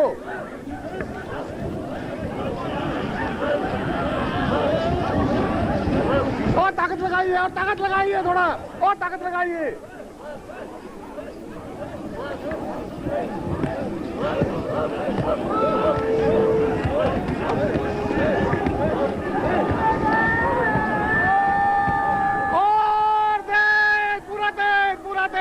और ताकत, ताकत, ताकत, फोर्स, फोर्स, पूरा ताकत। शरीर की परवाह मत करिए, शरीर जा रहा है तो जाने दीजिए, शरीर गिर रहा है तो गिरने दीजिए, शरीर बोल रहा है तो बोलने दीजिए, आप परवाह मत करिए। इस बार चूक है तब तो चूक जाएंगे, चलने दीजिए, ताकत के साथ चलने दीजिए। जहाँ कोई एब्डोमेन देखे वो देखो ना। 1 मिनट और तेज के साथ। इस बार ये मिनट लास्ट मिनट है।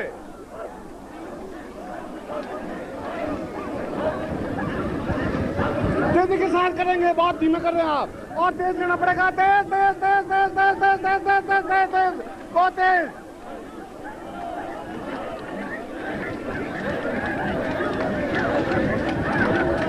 बहुत तेजी के साथ, तेजी के साथ, तेजी के साथ। तुम्हारा हाथ पांव चलना चाहिए, शरीर को छोड़ दे, शरीर को छोड़ दीजिए, शरीर को छोड़ दीजिए, शरीर को मत पकड़िए।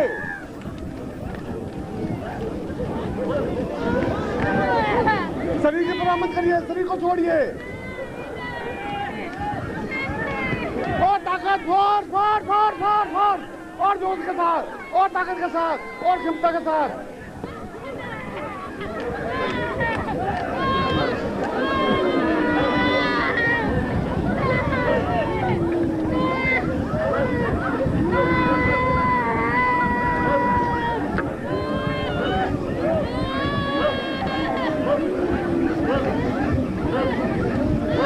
और अब 1 मिनट बाकी रह गया, 1 मिनट में और ताकत के साथ, पूरी ताकत के साथ छोड़ दीजिए अपने शरीर को, छोड़ दीजिए ताकत के साथ, और छोड़ दीजिए, और छोड़ दीजिए, और ताकत के साथ, और ताकत के साथ, और ताकत के साथ, और प्रहार, और जोर के साथ।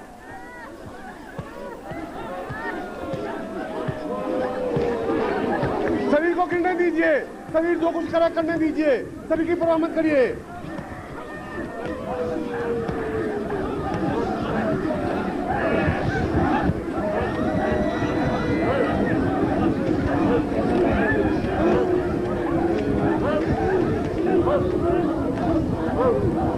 आप जिस हालात में उस हालत में हो जाइए, छोड़ दीजिए, बाकी शरीर को गिरने दीजिए।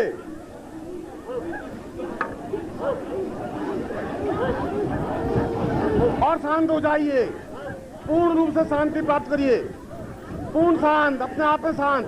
जहाँ शरीर गिरा है तो गिरने, जैसा है उस हालत में रहने दीजिए, बैठा है तो बैठे रहने दीजिए, पड़ा है तो पड़े रहने दीजिए, उस शरीर को मत संभालिए, पड़ा रहने दीजिए, शांत, बिल्कुल शांत, कुछ कंपन नहीं, कुछ हिलना डुलना नहीं, कोई लेगा नहीं, जहां है वैसी हालत में रहिए। अकंप, बिल्कुल कोई कंप नहीं हो, बिल्कुल शांत, नहीं लेंगे, बिल्कुल नहीं लेंगे। जहां जैसा शरीर पड़ रहा है, उठा है, गिरा है, कुछ नहीं, बिल्कुल शांत। शरीर की चिंता मत करिए आप, आवाज नहीं,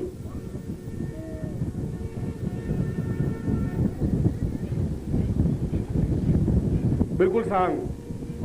जो कुछ दिखाई दे आप देखिए, जो कुछ अनुभव हो रहा है उसको अनुभव होने दीजिए।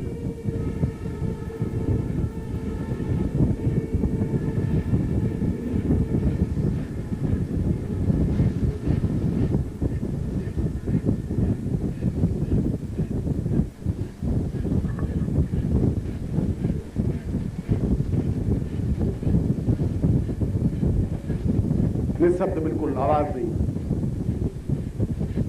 जो अनुभूतियां, जो भावनाएं, जहां आप हैं, जहां हिमालय के बीच में हैं, जहां चारों तरफ बर्फ है, जहां ऋषि बैठे हैं, गुफाएं हैं, जहां आप बैठे हुए हैं, जहां आपके सामने गुरु बैठे हुए हैं, तेजस्वी प्रसन्न मुखमुद्रा,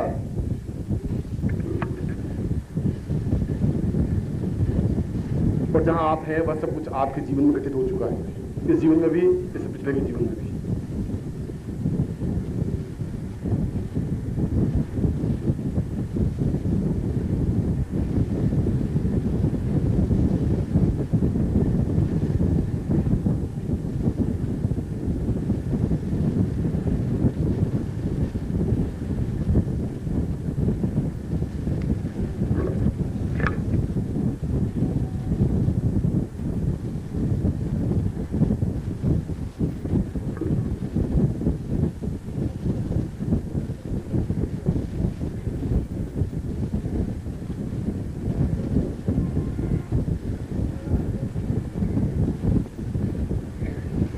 या जो कुछ दिखाई दे रहा है, जहां आप हैं इस समय, आप देह तत्व से और ऊपर है। देह आपके साथ में नहीं है इस समय, आपके मन और आत्मा आपके साथ में, आप तत्व में पहुंच रहे हैं आप, जहां बिल्कुल एक अखंड शांति है, जहां बाहरी जीवन का कोई व्याघात नहीं है, जहां संसार का कोई व्याघात नहीं है।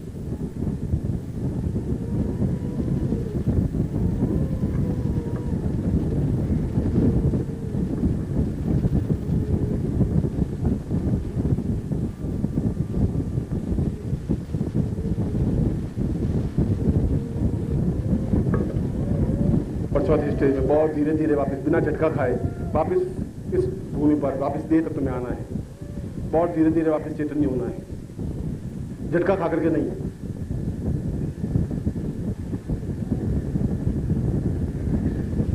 धीरे धीरे आतत्व से मन तत्व और मन तत्व से वापस देह तत्व पे आना है आपको।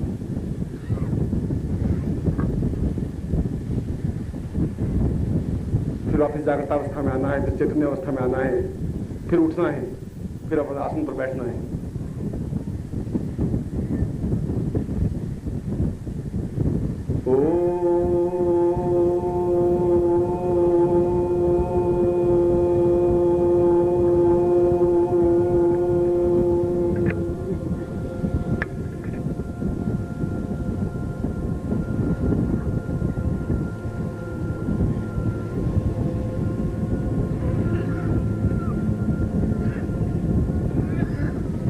हरि ओम।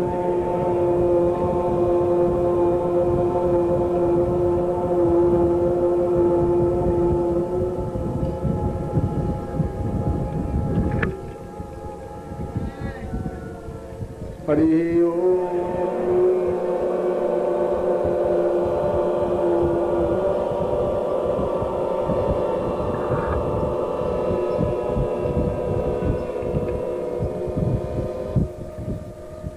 हरि ओम।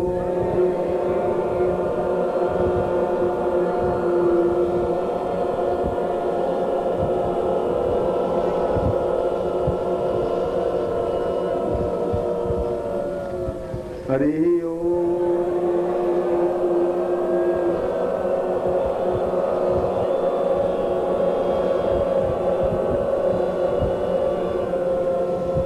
ओम जो शांतिरंतरिक्षगुं शांति पृथिवी शांतिरापः शांतिरोपदयः शांति वानस्पतयः शांतिर्विश्वे वेदा शांतिर्म शांति सर्वभूम शांति शांतिरेव शांति सामा शांतिरेवि। पूर्णमदः पूर्णमिदं पूर्णात् पूर्णमुदच्यते पूर्णस्य पूर्णमादाय पूर्णमेवावशिष्यते।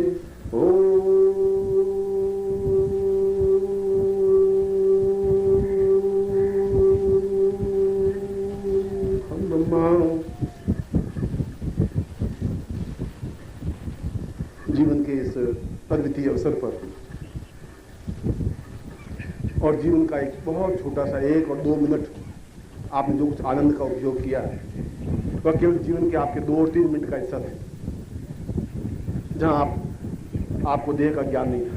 ये प्रारंभिक क्रिया थी आपकी। इसी क्रिया के माध्यम से मैं आपके मन तत्व पे पहुंचा हूं, इसी क्रिया के माध्यम से मैं आपके आत्म तत्व पे पहुंचा हूं और इसी क्रिया के माध्यम से मैंने आपके हृदय में अपने आप को स्थापित करने का पूर्ण और सफल प्रयास किया है। आप गारंटी के साथ आप मेरे बिना नहीं रह सकते।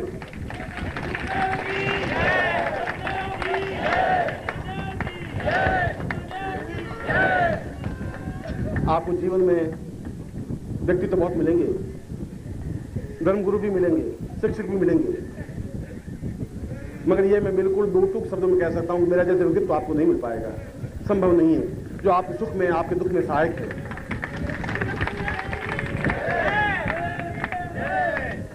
और ये बात भी बहुत निश्चित है, और ये बात भी बहुत बिल्कुल प्रामाणिक रूप से मैं कह सकता हूं कि तुम्हारे मेरे संबंध कई कई जन्मों से संबंध है। तुम संबंध तोड़ रहे हो, तुम संबंध से अलग हो रहे हो, तुम उस जीवन से चूक रहे हो। मैं तो तुम्हारे साथ में हूं, मैं तुम्हारे प्राणों के साथ में हूं, तुम्हारे सुख में और तुम्हारे दुख में साथ में हूं, तुम्हारे हर क्षण में तुम्हारे साथ में हूं। और अगर जीवन में अगर मैं निश्चल और निष्भाव से कहूं तो मैं आप लोगों से बहुत बहुत बहुत अधिक प्यार करता हूं, बहुत ज्यादा प्यार करता हूं। ना मैं तुम्हारे बिना रह सकता हूं, ना आप मेरे बिना रह सकते हैं, संभव नहीं है। आपकी आंख में आंसू रहेंगे, आपकी आंख में भावनाएं रहेंगी, आपकी आंख में चीत्कार होगी, एक क्षण होगा कि कोई गुरु है जो मेरे पास में है, कोई एहसास है। और जिस क्षण आपकी आंख में आंसू है, जिस क्षण आपके हृदय में एक गजरोज है, वहां मैं हूं।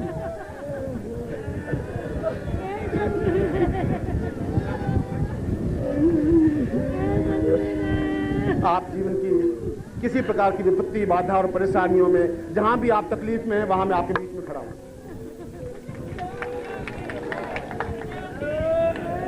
और मैं बहुत दृढ़ शब्दों में कह सकता हूं कि जब तक तुम्हारा बागडोर, तुम्हारी जिंदगी, तुम्हारा हाथ मेरे हाथ में है, तब तक तुम्हें कोई विपत्ति व्याप्त नहीं हो सकती, कोई चिंता परेशानी पैदा नहीं कर सकती, मृत्यु तुम्हारा कुछ बिगाड़ नहीं सकती, ये गारंटी की बात है। संसार में कोई कुछ नहीं कर सकता, संभव नहीं है। मैं जानता हूं मैं क्या हूं और कैसा हूं, इस बात को मैं जानता हूं। और मैं चाहता हूं तुम्हें दिव्य दृष्टि प्राप्त हो, मैं तुम्हें चाहता हूं तुम्हारे आत्मनेत्र खुले, मैं चाहता हूं तुम्हारे जीवन की एक धारा बहे, मैं चाहता हूं तुम्हारे हृदय के उन आंखों को खोल के आप मुझे देख सको, परख सको, पहचान सको। और जब तक नहीं पहचानोगे तब तक जीवन तुम्हारा निष्फल और बेकार चला जाएगा, कोई फायदा नहीं होगा जीवन से। और ऐसा कहने के पीछे मेरा कोई अहम भाव नहीं है, ऐसा कहने के पीछे कोई घमंड भी नहीं है। ऐसा तो आप मुझे जितना प्यार देंगे तो उससे 100 गुना वापस प्यार लौटाऊंगा। आप जितना अपने आप को मुझे सौंपेंगे, मैं 1000 गुना वापस आपको लौटाऊंगा, सौंपूंगा। और जब मैं आपके साथ में हूं तो फिर कहीं कोई बाधा, कोई विपत्ति, कोई संकट, कोई तकलीफ संभव नहीं है, हो भी नहीं सकती। और जीवन में प्रेम से ज्यादा कोई चीज नहीं है, तुमसे मेरा कोई लेन देन नहीं है, केवल प्यार का रिश्ता है, प्यार का संबंध है। पिछले जीवन में भी आप गारंटी के साथ मेरे साथ थे ही, हर हालत में थे। पिछले जीवन में भी मैंने तुमसे प्यार किया है, तुम्हारे साथ रहा हूं, तुम्हारे साथ विचरण किया है, बहुत घूमा हूं। उससे पिछले जीवन में भी था, इस जीवन में भी हूं। और इस जीवन को चूक गए तो फिर मुझे और तुम्हारा हाथ लेना पड़ेगा। मैं नहीं चाहता तुम बार बार जन्म लो, मैं ऐसा नहीं चाहता हूं। मैं नहीं चाहता हूं बार बार तुम गर्भ का कष्ट भोगो, मैं नहीं चाहता हूं बार बार तुम समस्याओं से तुम परेशान हो। एक बार मैं तुम्हें पार कर देना चाहता हूं इस जिंदगी की समस्याओं से, इन चिंताओं से, इन परेशानियों से।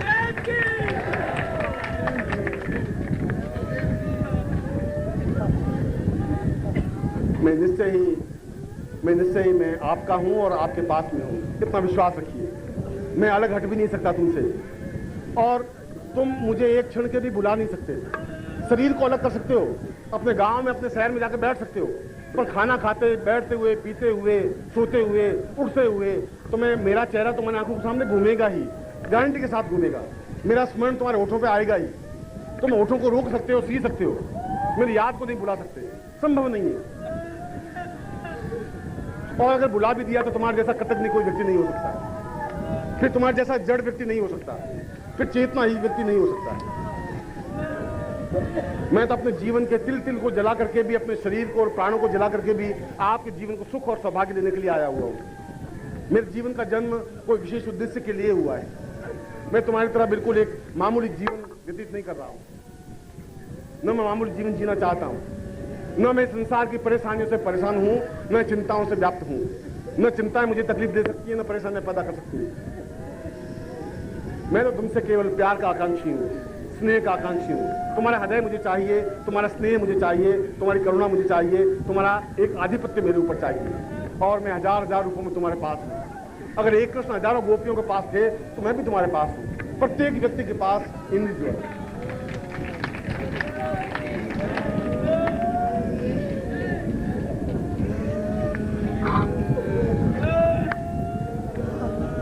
केवल मैं दो शब्द ही तुम्हें कहना चाहता हूं कि कभी तुम्हारी आंख खुले और आत्म तत्व से, अपनी आत्मा की आंखों से तुम मुझे पहचान सको। कोई जिंदगी में ऐसा क्षण आए, कोई क्षण आए कि तुम्हारी जिंदगी में तुम गुरु के पांव पकड़ सको, लिपट सको। कोई क्षण आए कि उनके आंसुओं का अर्घ्य उनको चढ़ा सको। कोई क्षण आए कि तुम उनके पांवों को पकड़ करके लिपट सको। कोई क्षण आए कि उनकी भुजाओं में भर सको, अपने आप को बांध सको, उनको बांध सको।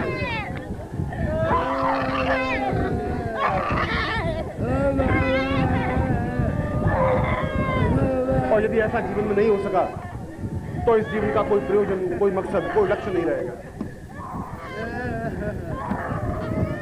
मैं तो कहता हूं कि तुम्हारे सारे दुख, सारे परेशानियां मैं अपने आप में संभाल लूंगा। आप निश्चिंत रहिए, निर्भीक रहिए, मस्ती के साथ जिए। और दूसरी बात यही कहना चाहता था कि तुम्हारा और मेरा रिश्ता प्यार का रिश्ता है, आत्मा का रिश्ता है, प्राणों का रिश्ता, देह का रिश्ता नहीं चाहिए मुझे।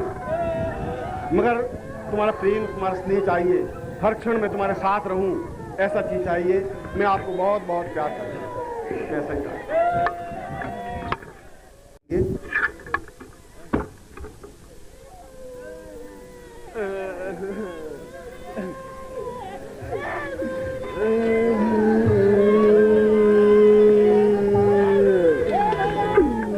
आप लोग वहीं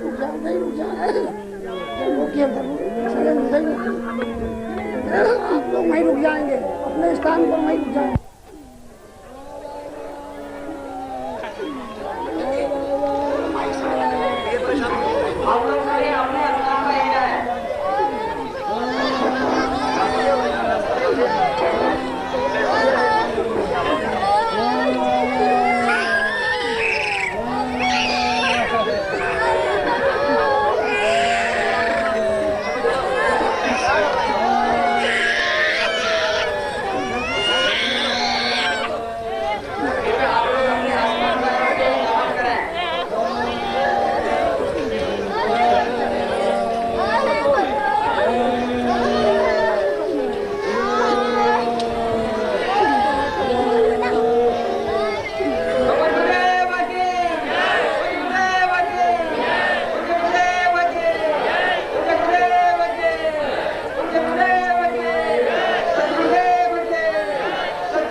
ओम परम तत्वाय नारायणाय गुरुभ्यो नमः।